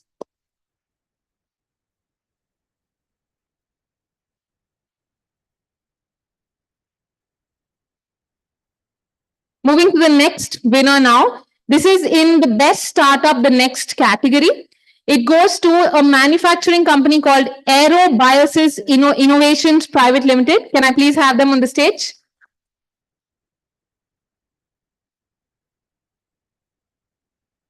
Do we have Aerospace here? Okay, we'll come to them in a bit if they're still not here. Okay. So Best Startup Services goes to Micro and Sure Consultancy Private Limited. Congratulations. This is a technology-driven micro-insurance consulting and distribution firm committed to empowering economically vulnerable communities with affordable financial solutions. By designing affordable micro-insurance products, they actually bring a broad and effective coverage for underserved populations. Congratulations. Moving to the next award, which is a shared award for the best startup in the services category. This goes to Mirai Girls Private Limited. Can we please join our hands together for Mirai Girls? The brand name is Lemmy B. Lemmy B is an inclusive period care brand founded in November 2020, offering trendy, affordable, and sustainable products for young menstruators. The digital-first company emphasizes education and comfort while expanding its reach in India, Dubai, and Australia. Congratulations. Moving to the next category, which is Best Export Performance. The first in the large category goes to GK Wires Limited. Congratulations. Please join your hands together for GK Wires Limited. They're a certified company manufacturing high quality and galvanized. It's GK Wires, sorry. GK Wires, galvanized steel wires for power, engineering, and construction sector, and bulk and collated steel nails and stainless steel fasteners, exporting to US, France, Canada, and Middle East with expansion in Africa and European countries. Congratulations.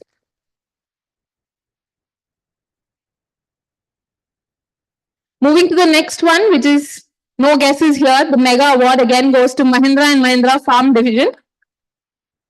With a global footprint extending over 50 countries across 6 continents, US is the largest market for Mahindra tractors outside India. Recently unveiled its global lightweight tractor platform, developed in collaboration with Mitsubishi Mahindra Agricultural Machinery. Please join. Congratulations, Mahindra and Mahindra.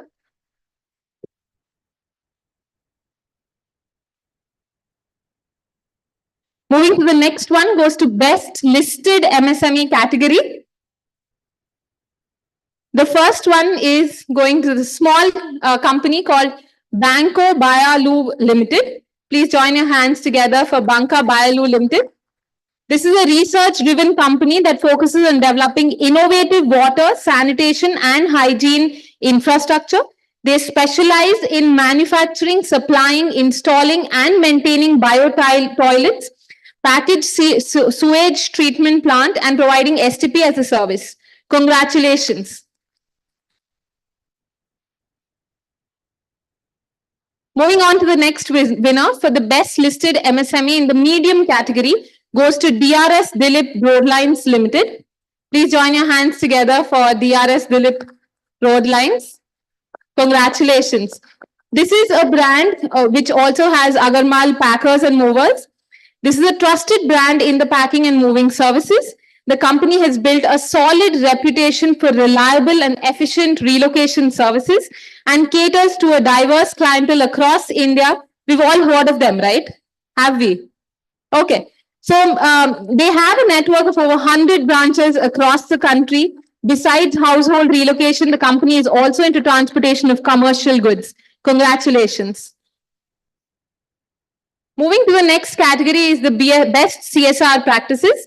The first winner in the micro category is Vrish Consulting with the brand name And Business Consulting. Congratulations. Can I hear it for them, please?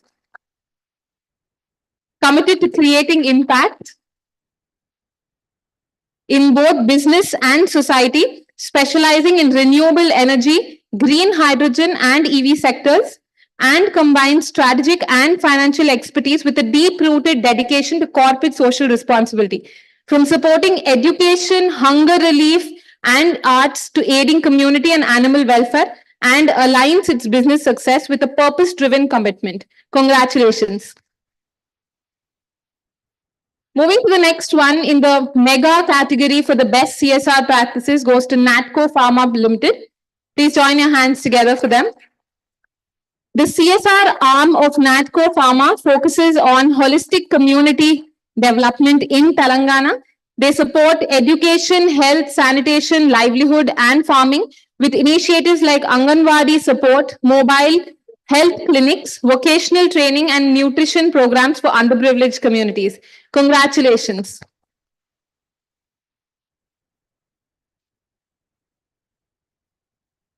Moving to the next category is the best IP portfolio. All of them have put in a lot of effort to apply and win. We have to recognize them now. Congratulating the company in the best IP portfolio.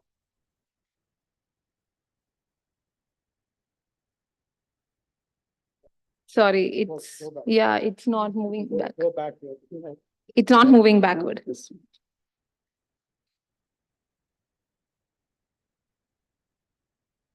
Yeah, thank you. In the micro category goes to AG Biosystems Private Limited. Please join your hands together for them. Focuses on promoting integrated pest management and developing eco-friendly agricultural solutions, including microbial insecticides and pheromone traps. Congratulations. Please join your hands together for them. Do I need to start the music again? I think we are louder than that.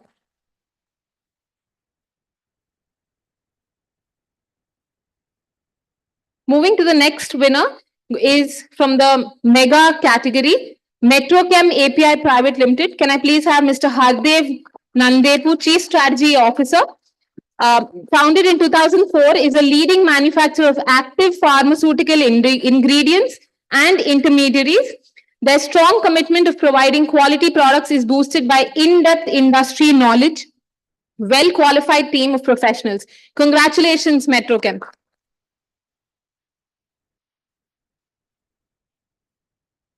Moving to the newly introduced category, which is Ecosystem Awards. We now have the Best Industry Association, which goes to FTCCI, Federation of Telangana Chambers of Commerce and Industry. Please join your hands together for FTCCI, established in 1917, with the primary goal of supporting trade and industry in the region. It serves as a non-governmental organization that facilitates the interests of businesses within Telangana. Congratulations, FTCCI.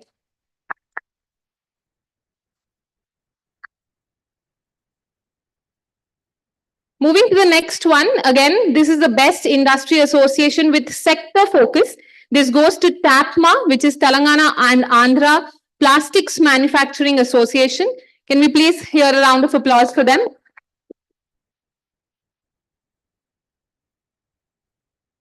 They've not joined us today, I think. Okay, please, Mr. Chakravarti, taking behalf of TAPMA. An organization consisting of manufacture and trading for Telangana and Andhra Pradesh, focusing on addressing industry-wide concerns such as environmental issues, fire safety, product safety, and industrial health and safety. Congratulations, TAPMA. Moving to the next winner, this is Industry Association with a startup focus. It goes to TIE, as we all call it, the Indus Entrepreneurs. Can we please have them on the stage? TIE Hyderabad, celebrating 25 years, fosters entrepreneurship and drives regional growth through mentorship, networking, and funding. With 160 plus charter members, it supports startups and connects to TIE's global network across 65 chapters, empowering entrepreneurs worldwide. Congratulations. Can we please join our hands together for TIE?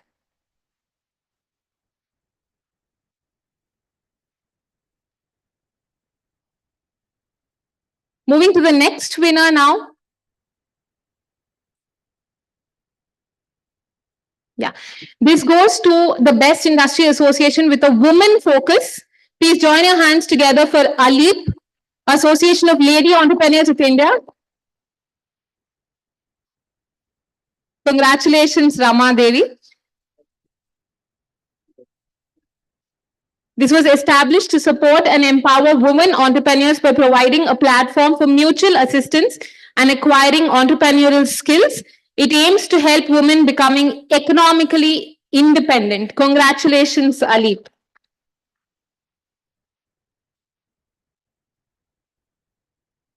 Moving to the next award for Best District Industry Center, DIC, we have Sangha Reddy. Congratulations.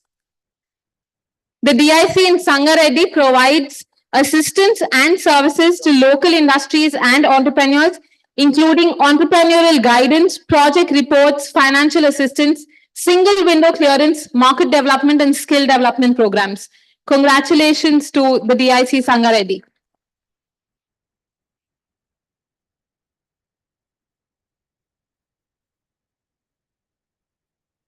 Moving on to the next award winner for the Best Financial Institution for MSME Lending. This goes to HDFC Bank. Please join your hands together. Congratulations. HDFC Bank, recognized for its innovative loan products, seamless digital platforms, quick turnaround times, and unwavering support to MSMEs, driving growth and enhancing its access to financial services across India. Can we hear it for them, please? The next winner is for Best Financial Institution for Government Schemes. It goes to State Bank of India. Please join your hands together for State Bank of India.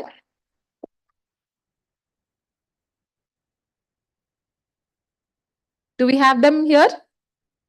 Okay. Moving to the next winner, this goes.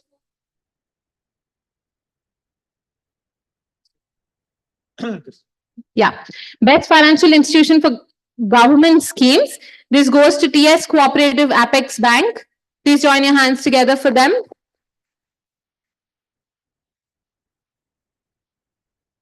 We don't have them here as well. Let's move to the appreciation certificates. These are for organizations that actually are making tremendous growth within the state.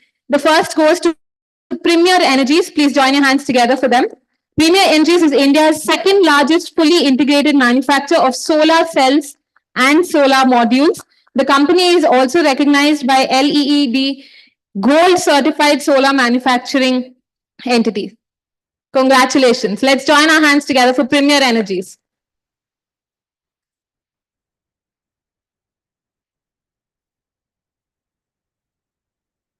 The next appreciation certificate goes to Pratishta Industries Limited.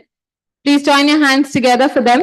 This is an Indian multinational company known for its pioneering work in fermentation technology and the production of eco-friendly products through microbial processes. The company focuses on developing proteinets and has established itself as one of Asia's largest industrial fermentation establishments. Congratulations, Pratishta. Moving to the next winner.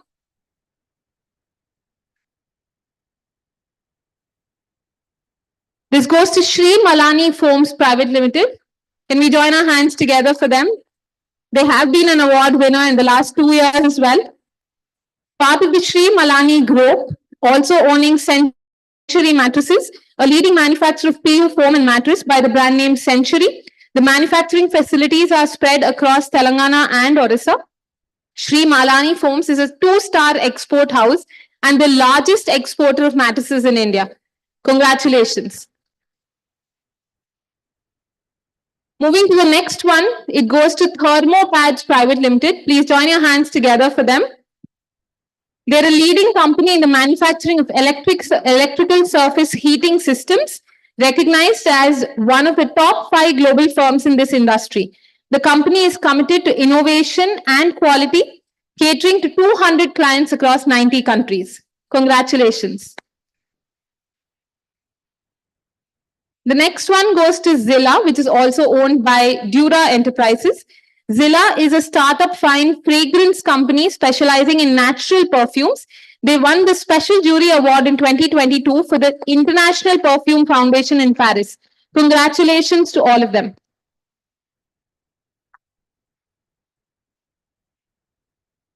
Moving to the next winner, it goes to Cyber Grid Solutions India Private Limited. Please join your hands together for CyberGrid.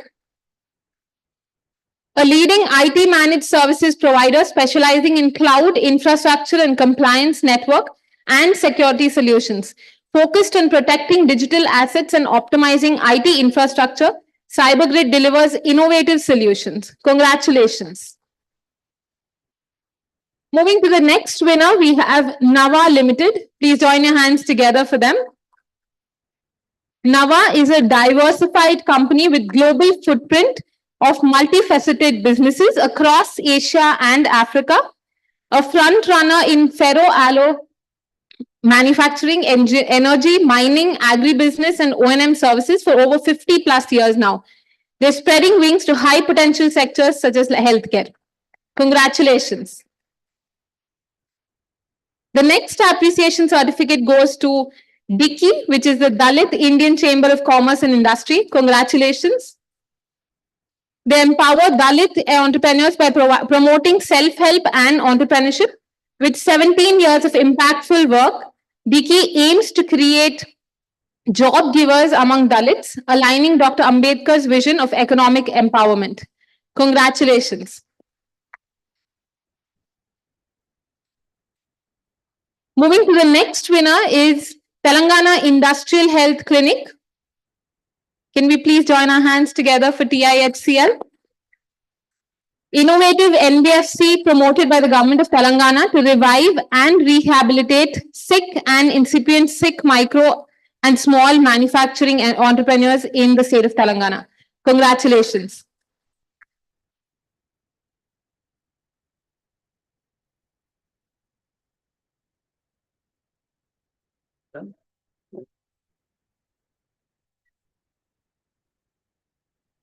This was our final award winner. Congratulations to all the winners. Thank you so much to all the dignitaries present. Good job. Good job. Thank you. Thank you. You recovered a lot of delays.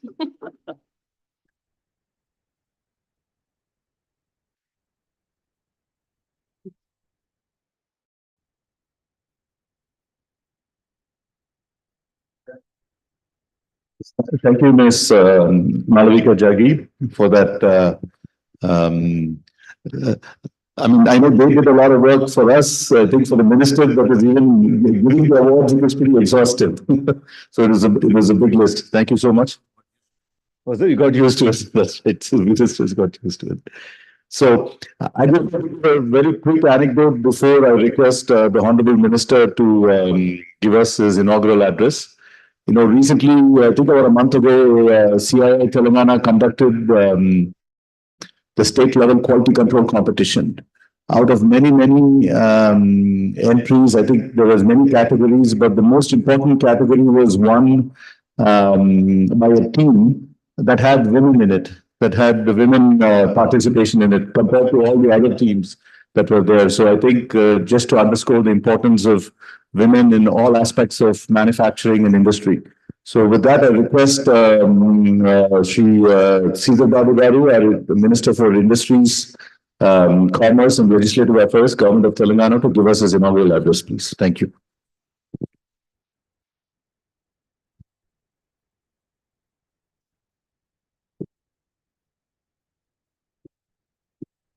A very good morning to all. Andarki namaskaram.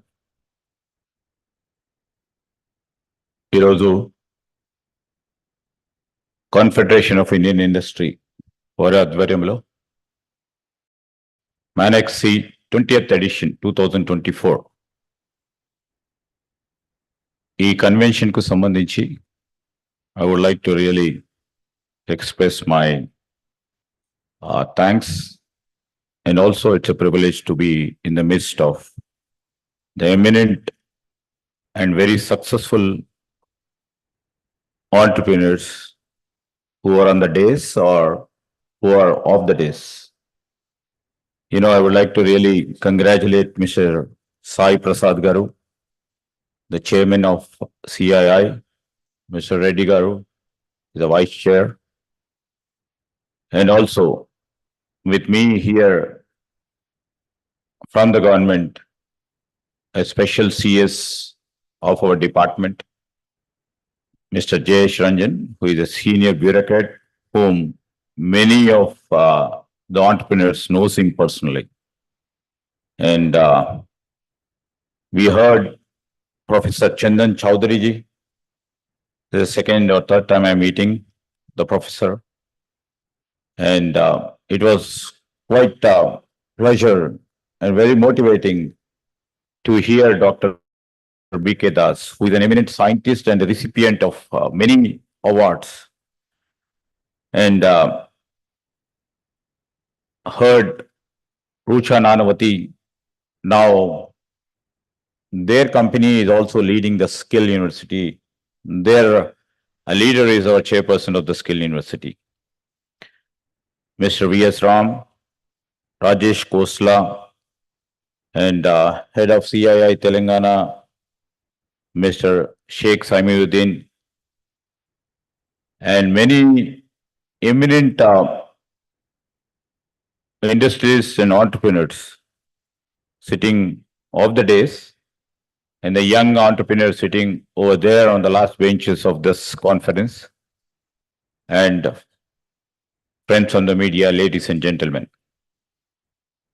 I've been hearing to many key speakers over here, trying to learn what they are saying, trying to evolve myself, I mean to say the state. Over the past many years, we've been trying to evolve ourselves to make our state as a competent state, a most industrialist state, the number one technological driven state, and ultimately it's a sustainable state to become.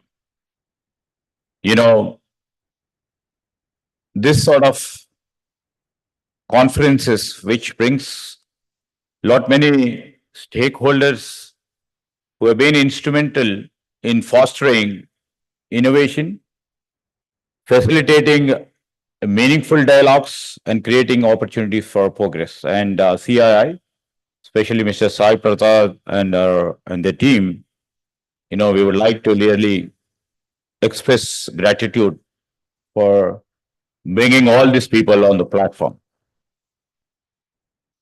And whatever the CII over the past many years they've been trying to do, even though you have been seeing many political parties, ideologies coming into governance, but the role of CII will never change. And the best feature what has been ascribed and what we have been trained by our culture, especially in Telangana politics or in erstwhile AP politics too. You know, our state interests becomes the priority rather than our political ideologies, rather than our political egos. So that's the real reason, if you have seen it over the past many years, I keep on, you know, putting forth this point. When we started the innings of from 1991 till now, our state, the erstwhile state of AP, now the state of Telangana, you know, many chief ministers would have come. Different ideological partners would have steered this economy. But the momentum of liberalization, the momentum of the liberal policies of economy, our state, I can say with pride that the policies which we initiated in 1991 are still going on with great pace. Never there was disruption in terms of the policy. Maybe a slight disruption would have been there, but in the longer run, no disruption was there. That is the reason I can say that for the past 3 decades, we were trying to emerge as the number one and the key player in the Indian progress of our economic policy. And, you know, when we came to government in the last December, our Chief Minister, Mr. Revant Reddy, and our cabinet colleagues were very, very strong in our point that all the best policies of the erstwhile government we would like to carry forward. And we just thought we would bring in new policies according to the global demand and we will renew the energies what the global dictates to us to stand apart in terms of making our state economy and move forward. Our goal and vision, our chief minister's vision, our government vision to make 1 trillion economy is not a small job. The people on the days or off the days who would be seeing time and again from the day they start, they see the economy from the forefront, they may be thinking it's a huge task ahead for us. But we have a dream and we will set forth our dream with a clear priorities, with a clear objectives, and also with clear and effective mechanisms to put forward from us to see that in times to come, in a decade's time to come, we will definitely become 1 trillion economy. So how do we go about from here? So, the Manexe 2024 20th edition and conglomeration of all the industry leaders over here who have shared their ideas with us. Right now, Sai Prasad ji, Chandan Chowdhury ji, Dr. Das, and Ms. Rucha have said few things about how we can move forward to make a 1 trillion economy. Before mentioning their viewpoints, I would like to say that why Telangana? Why Telangana over a period of time has become an epicenter for both national and international investment from the manufacturing sector? I don't know. I was just expressing my thoughts to Mr. Sai Prasad. We know where we stand and we shouldn't hide where we stand. This is where the conferences like this would help us to make number one. We are still not number one. How do we make our engine move so fast, so rapid that we will come to be the number one state for the manufacturing sector? When we thought about it, when we are having many discussions with our senior officers like Mr. Jayesh and other officers, my chief minister and ourselves, just thought where we are lagging. That's where, when we found that on the shop floor, labor force, what we have been generating over the past many years, we should see that the technology should creep into that shop floor training of our personnel. There we found it, the best practices where in Tamil Nadu, the institutions where they produce the best of the human resource required for the manufacturing sector, either in Tamil Nadu, either in Maharashtra, either now emerging Gujarat, or in Karnataka. What need to be done? We have to excel them. How we need to go. That's where we found a small issue where we need to be addressed. We have about 65 industrial training institutes all over Telangana. So when we just thought of putting across our thoughts, and I have to literally say on these days, I would like to thank the Tata Group also for them to have come forward to modernize all these ITIs and make them as advanced technology centers. And all the students who get trained for a year in terms of the basic job requirements, even it is maybe electrician, it may be mechanical, or it may be some civil engineering ITA graduate. We need to make them industry ready. Now all industries, as said by many leaders on the days, that the technology is taking the front role. Then we had put everything into action and we are now trying to modernize our ITIs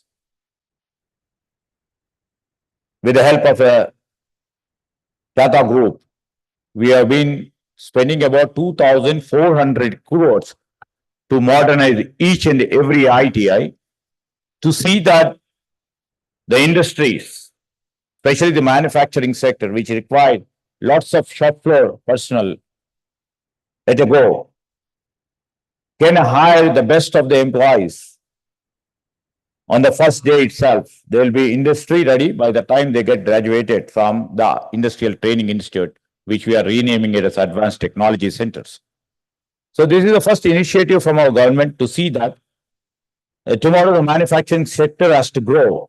For this, we have to give the impetus from the scratch, from the institutional level too, where we have already seen, just now Jayesh was explaining about, there was a gap, how we shall fill the gap between academia and the industry.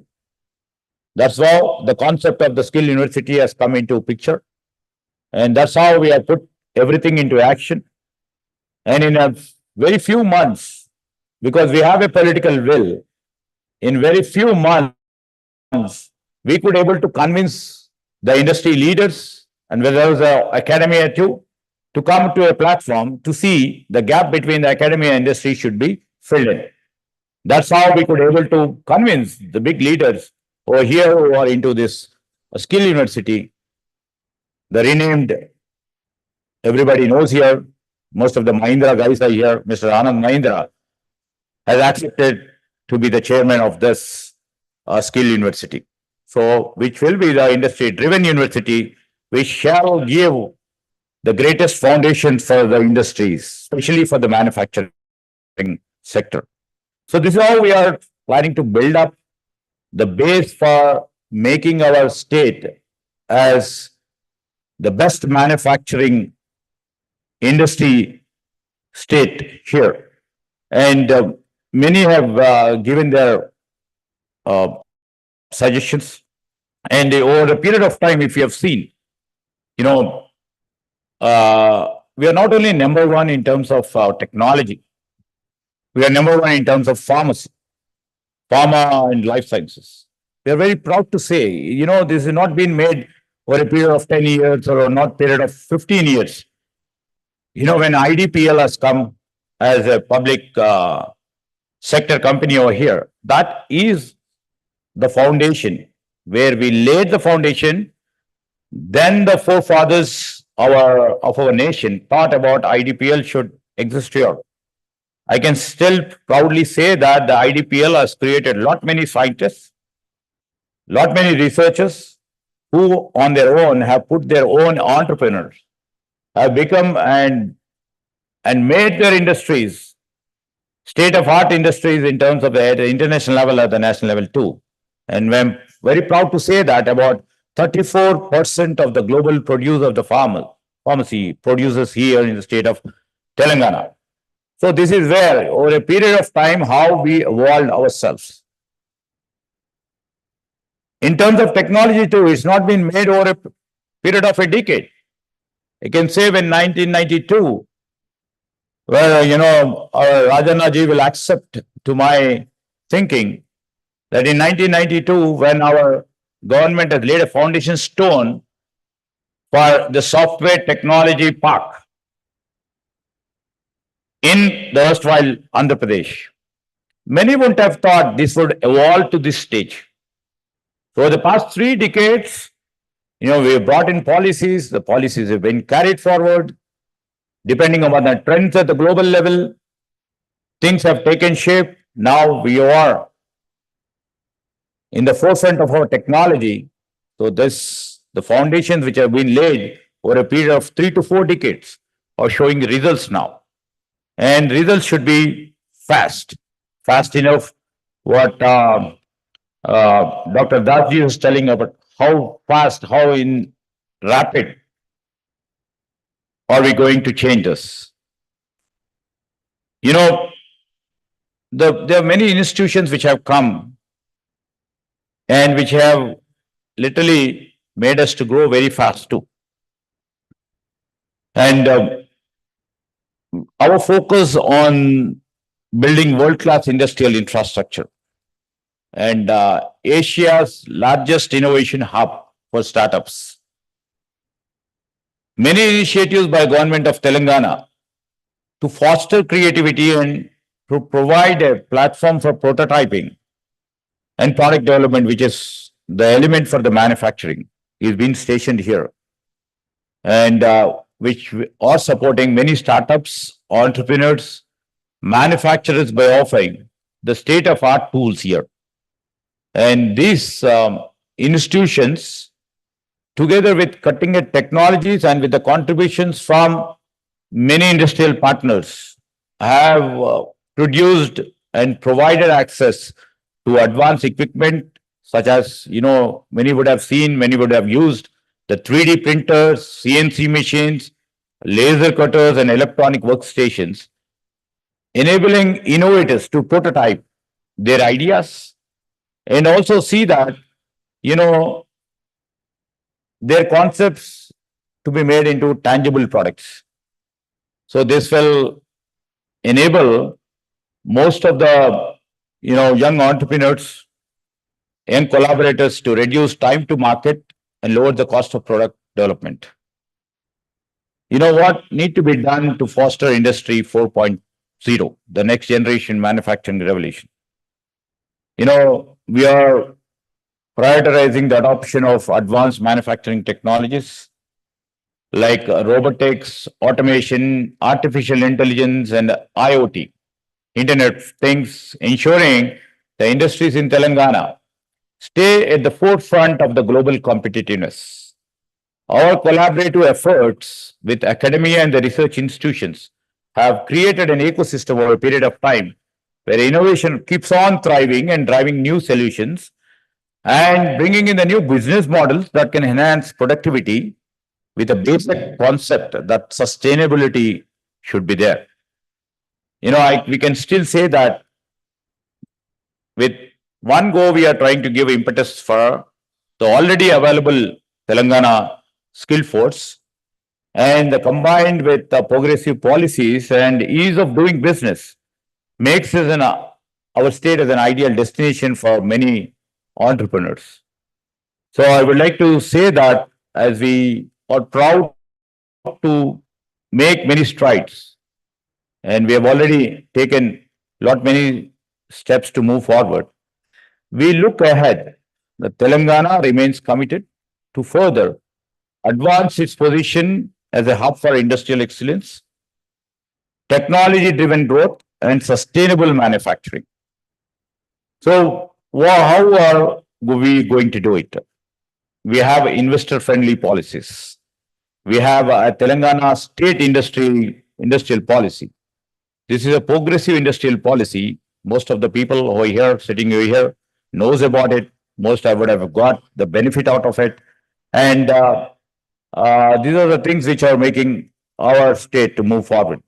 And when it comes to ease of doing business, we rank number one among the many states in terms of ranking, thanks to emphasis on the government reforms all the time. And the state has implemented online clearance systems, fast-track approvals, and transparent processes, which makes up setting up and running businesses much more efficient. And I'm proud to say that we have skilled manforce and education. This is, many institutions, through STEM and through the strong institutions what we have, university we have, which we make them about 1.5 lakh graduates a year, every year. So this makes our state a very young state with the prominent skill force what we have. And on the other side, what we have started in 2006, now it has been renamed as a task, and the T-Hub, or if you see all other institutions, we are aligning them, we are synchronizing them to set our work standards to go and adopt the disruptive technology, especially what the lady on the days were mentioning about how could we able to harness and embrace the disruptive technologies, what the company was doing all the time, and moving into the next level of the technological revolution. So we're also trying to see that how best the state at the governance level too, or trying to harness and embrace AI, and how we are trying to really see. The other day I had been to a cyber security conference hosted by Mr. Shekhar Reddy. So how we at the government level trying to harness this and embrace this, the cyber security or tomorrow's, quantum, how we can really try to do at the governance level too, then come to the industry, then come to the each and every human who are the citizens of our state. So these are all what we are thinking, and I see lots of opportunities, and I can put forward the opportunities for our manufacturers in Telangana. And while we are trying to attract the global investment, if you have seen when we have formed the government, when we had been to those, and so much of encouragement has been given by the industry side too, where they came up with about 40,000 crore investment to our state. And the recent tour of our chief minister and myself to the US, again, about 32,000 crore investment. And we have signed MOUs with many big entrepreneurs over there. And we would like to see that lot much of foreign direct investments also keeps coming. And we are giving the platform which thrives and makes us a robust economy in times to come.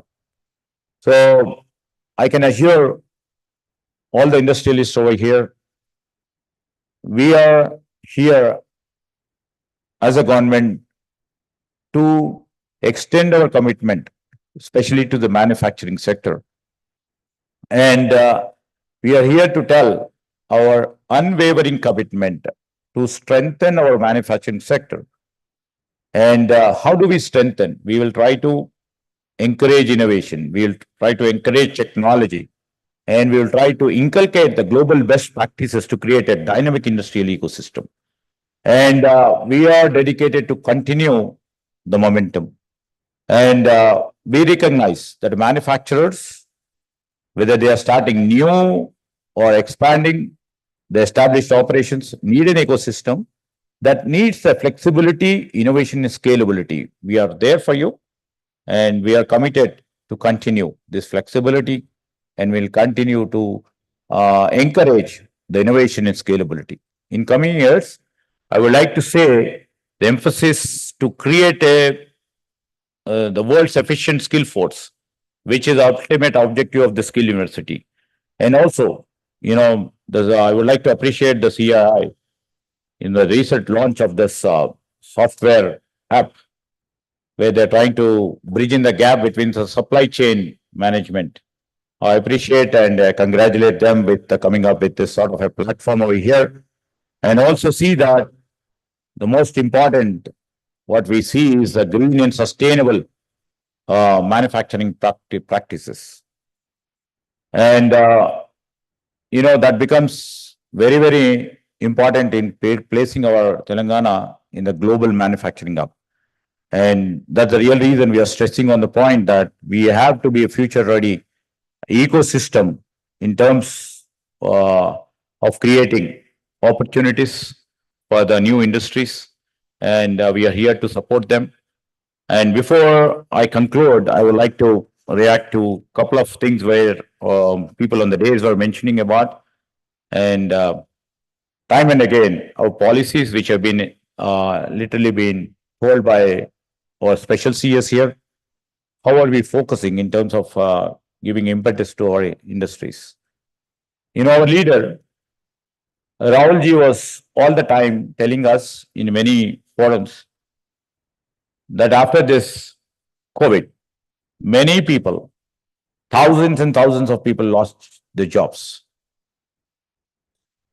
So when he literally was doing an exercise in which part of the industry much of the jobs has gone, we could really place them that many jobs have gone in MSME sector, thousands and thousands and thousands. So many a time when we have been deciding about the industrial policy in our manifesto too. Incidentally, I was there as a manifesto committee chairman, which I am also partially responsible for many things which we are putting into practice. So when we thought about it, we just told ourselves that we would be taking MSME as a priority sector. That's the real reason when, when we had a discussion with our senior bureaucrats and sitting with them, we told our objective is to see that we have to encourage MSME. How do we bring in a policy of making a robust MSME policy? That's the real reason we could able to really cutting across our egos or strengths or weaknesses what we have. We try to bring in the best practices which are there in other parts of our globe, and especially in other parts of our nation.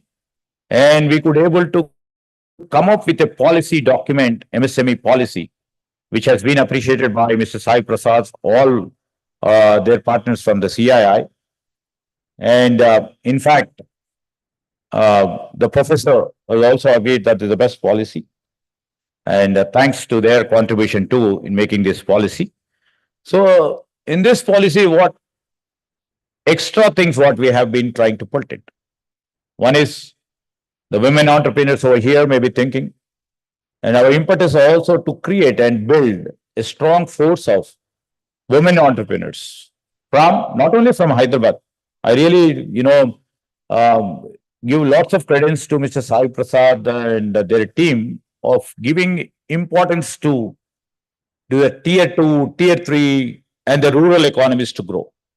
This is where how we can build a 1 trillion economy, that the focus is also. And second thing is, bringing in and trying to create mini industrial parks especially for women. We did not mention it we mentioned on the floor of the assembly, and it's there on record that we would be creating 1 mini industrial parks in each of our 119 assembly constituencies. And we are on the job with Mr. Jayesh there. Every day we are working out and trying to create the land bank for them to create mini industrial parks for them. And tomorrow your dream, ma'am, sitting over here, many people, after next 2 to 3 years, many people will be women. So hopefully, now the biggest challenge what we see is we make, very green, prosperous, flowery policies, but ultimately it comes to execution. It's the biggest challenge. Challenge not only lies with government, the challenge lies with the stakeholders, the people like you and the people who would like to really take our suggestions and move forward. And the institutional partners like banking partners also would contribute to our thoughts and to put into action. These are all things where the ecosystem has to build in a robust way.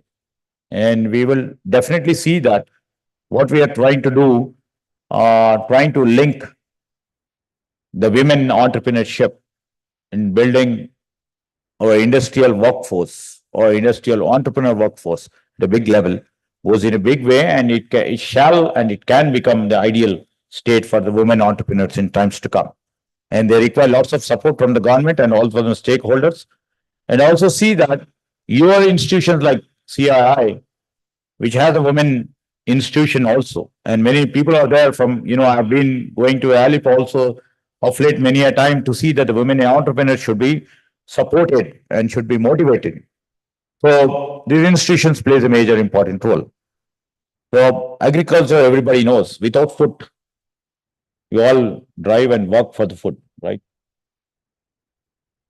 We're not working for the vote bank, but we are working for the people who, gives us the food for every day.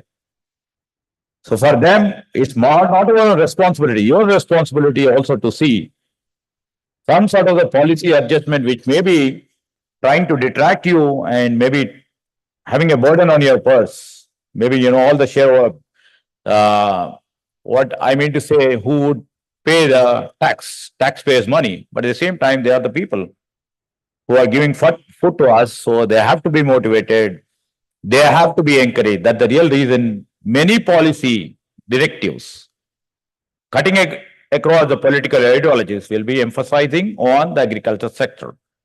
I appreciate Mr. Sai Prasad ji, but yours is also a vote bank. Everybody, you see, I'm a politician. I can't say that I'm working on altruistic mission. But here we are, it's a win-win situation for everybody. And trying to see that the state progress, our nation progress, our India's strength one, as said by Dr. Dasji, that we will be number one or number two or number three. Now we are at 5. But we would like to see that whatever the national perspective is there, our states, even though we differ on the political ideologies, we run on the frontline wicket that our nation is a top priority. And we go by it, and that may be the reason, and the federal structure gives us, we are the part of the nation, and we'll go by it. And I appreciate the point that how do we link that manufacturing sector with agriculture? Straight. The suggestions made by you, definitely the MSME in the point of making all the food processing into picture, and what our government of Chief Minister is trying to figure it out. How do we make the agrarian sector move into next level of technology into food processing, and see that the food processing industry comes, and it, as suggested by you, we will make more, the national government FPOs organization to be more vibrant so that they come up with more industries. And, data, as said by Professor Chaudhary, definitely, and data is the treasure now. All the technologies who are sitting here, data runs us now. Whether, everybody talks and everybody speaks of AI, nowadays, if there is no data, there is no AI. There is no refinement or no nuances in AI. So we would stress on the data, and what you have mentioned about the reality checks and how the solutions has to come.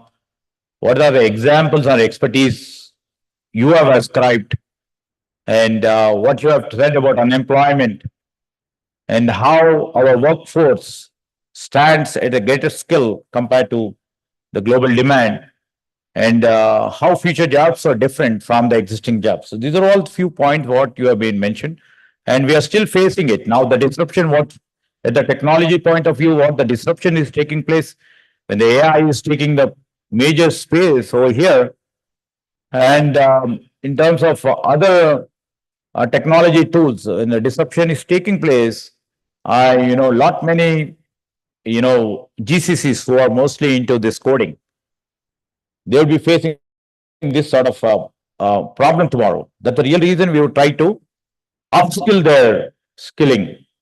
See that they are being given proper training, proper skilling.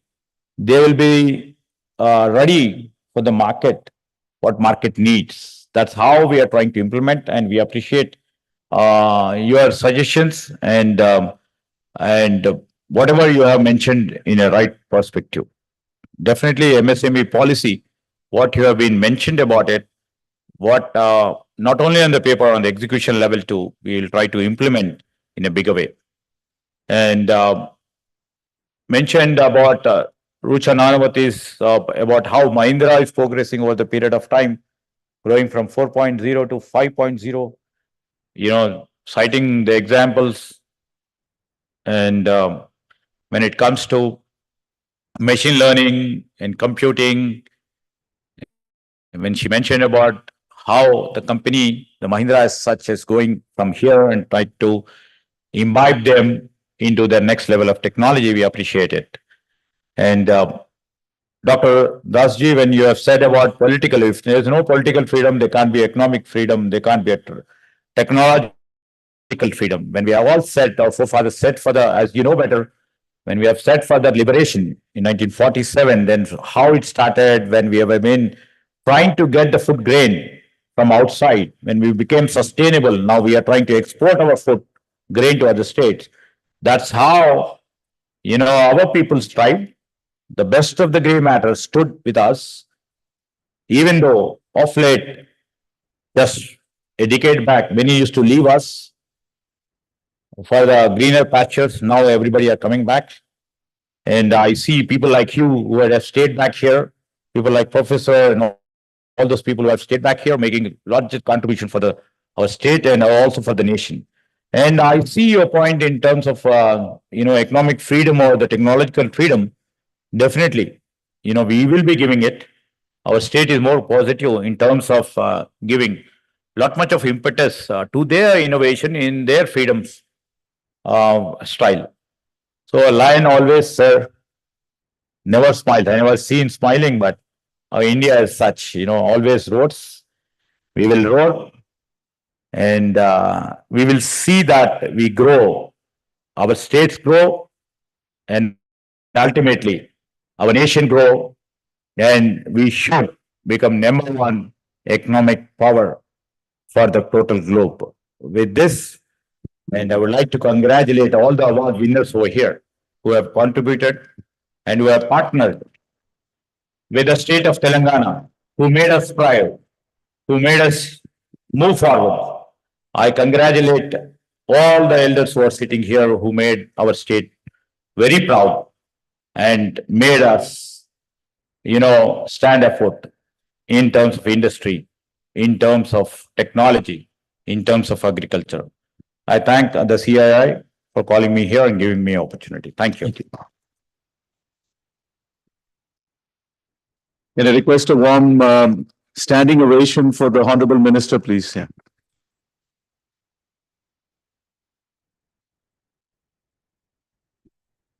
A quick note, I think Dr. Das wanted to excuse himself. He had a board meeting to attend. He's already delayed. So, yeah. Thank you. Thank you. Thank you. Very quickly. Yeah. Yeah. You have a quick photograph, sir. Will you leave? No problem.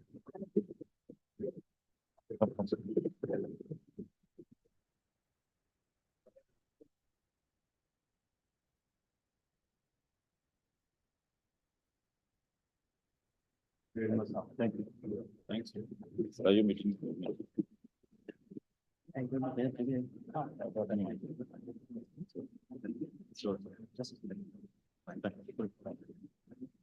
So just have 2 more minutes. Just have closing remarks. Thank you so much, sir. Thank you. Just to address a few points that the Honorable Minister has made. I think he very eloquently presented to us how Telangana as a state has been investor friendly, industry friendly, manufacturing friendly, agriculture friendly, MSME friendly, and how that will continue. Mr. Jayeshwaran ji mentioned about transition and continuity. I think the minister's remarks have just reiterated that. I think we're very grateful for that. Next, I request Mr. Rajesh Khosla, co-convener of CII Telangana, Manufacturing Industry Panel, to give us the closing remarks, please. Thank you. So thank you very much, Mr. Sai Prasad, Honorable Minister, respected Mr. Jayeshwaran and the dignitaries on the dais. It was a very, very fruitful, knowledgeable, inspiring session. I may like to put some few points. Take a small country like a Monaco with a population of only 40,000 people to the country like China and India with the population of 1.4 billion people. Everybody needs from pin to the plane in the morning till evening. And all these things can be catered by the manufacturing setup is there. With the world economy of 110 trillion, 17 trillion is the total manufacturing contribution globally. And India contribution is just 500 billion. Sir, we are 20% of the world population. Sir, हमारे धर्म का बनता है 20% of the world manufacturing should come to us. Minimum. The way world is growing, the way these manufacturing sectors are coming out of the Western country, I think we have the better share. But if I take 20% of just 18, so it comes out to be, say, around 4 trillion approximately. And 1 billion of manufacturing generates 20 to 30,000 employment. It's not our data, sir. It's a data of United Nations.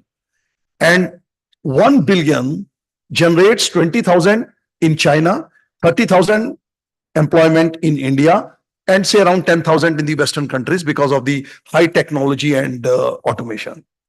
And 7 times is the indirect employment. Now we can just calculate with 500 billion, 4 trillion, the total employment only in the manufacturing sector will be approximately what 50, 60 crores. Just multiplication factor, sir. So we will have our share the way we are growing. And we are just 140 crore people. The new generation is coming. We need manufacturing sector for 50, 60 crore of the employment.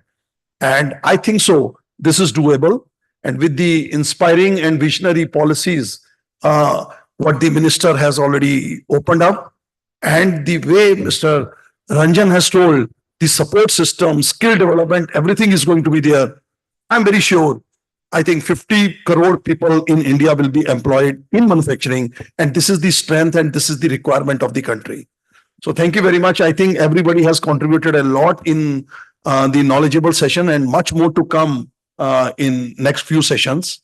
So thank you very much, sir. Thank you very much for your inspiration. And we as a manufacturing panel will do our best to make sure your vision and Chief Minister vision goes through. Thank you, sir. Thank you very much.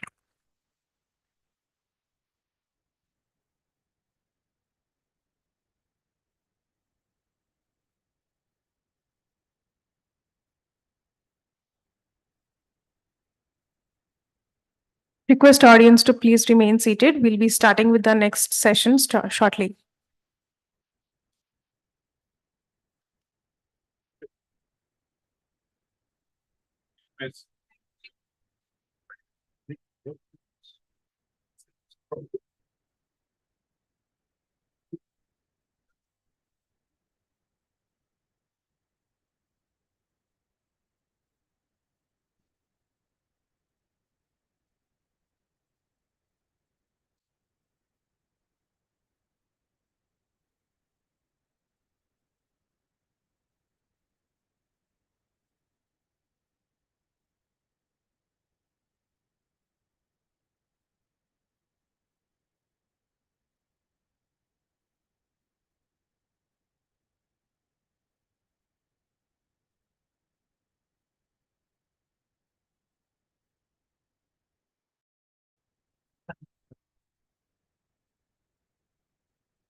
Request audience to please remain seated as we'll be beginning with our first session for the day.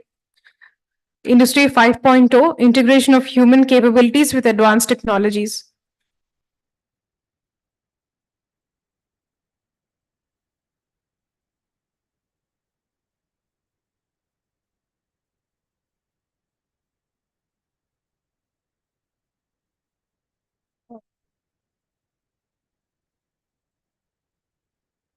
I'll invite them onto the dais.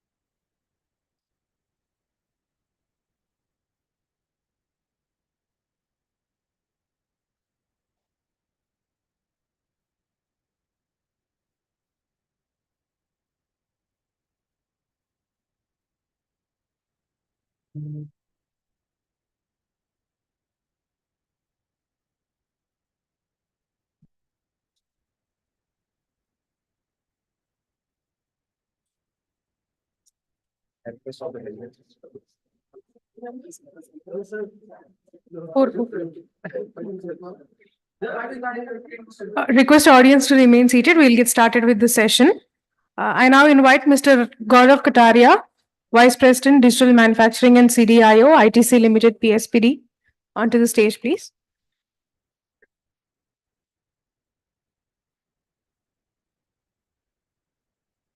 I also invite Dr. S. Glory Sarupa, Director General of National Institute for MSMEs. Mr. Harsh Kumar, Partner, Technology Consulting, Digital and Emerging Technologies from Ernst & Young. Mr. Umang Garg, Managing Director of Nagaro. Request everybody onto the stage, please.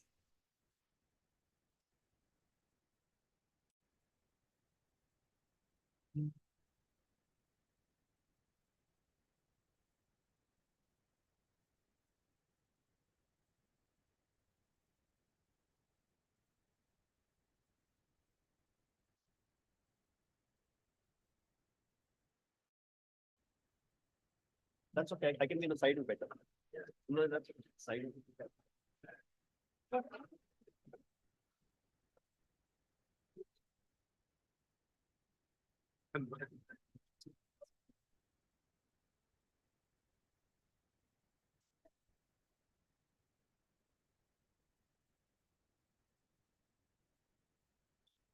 Request audience to please assemble in the hall for the first session of the day, please.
Sorry.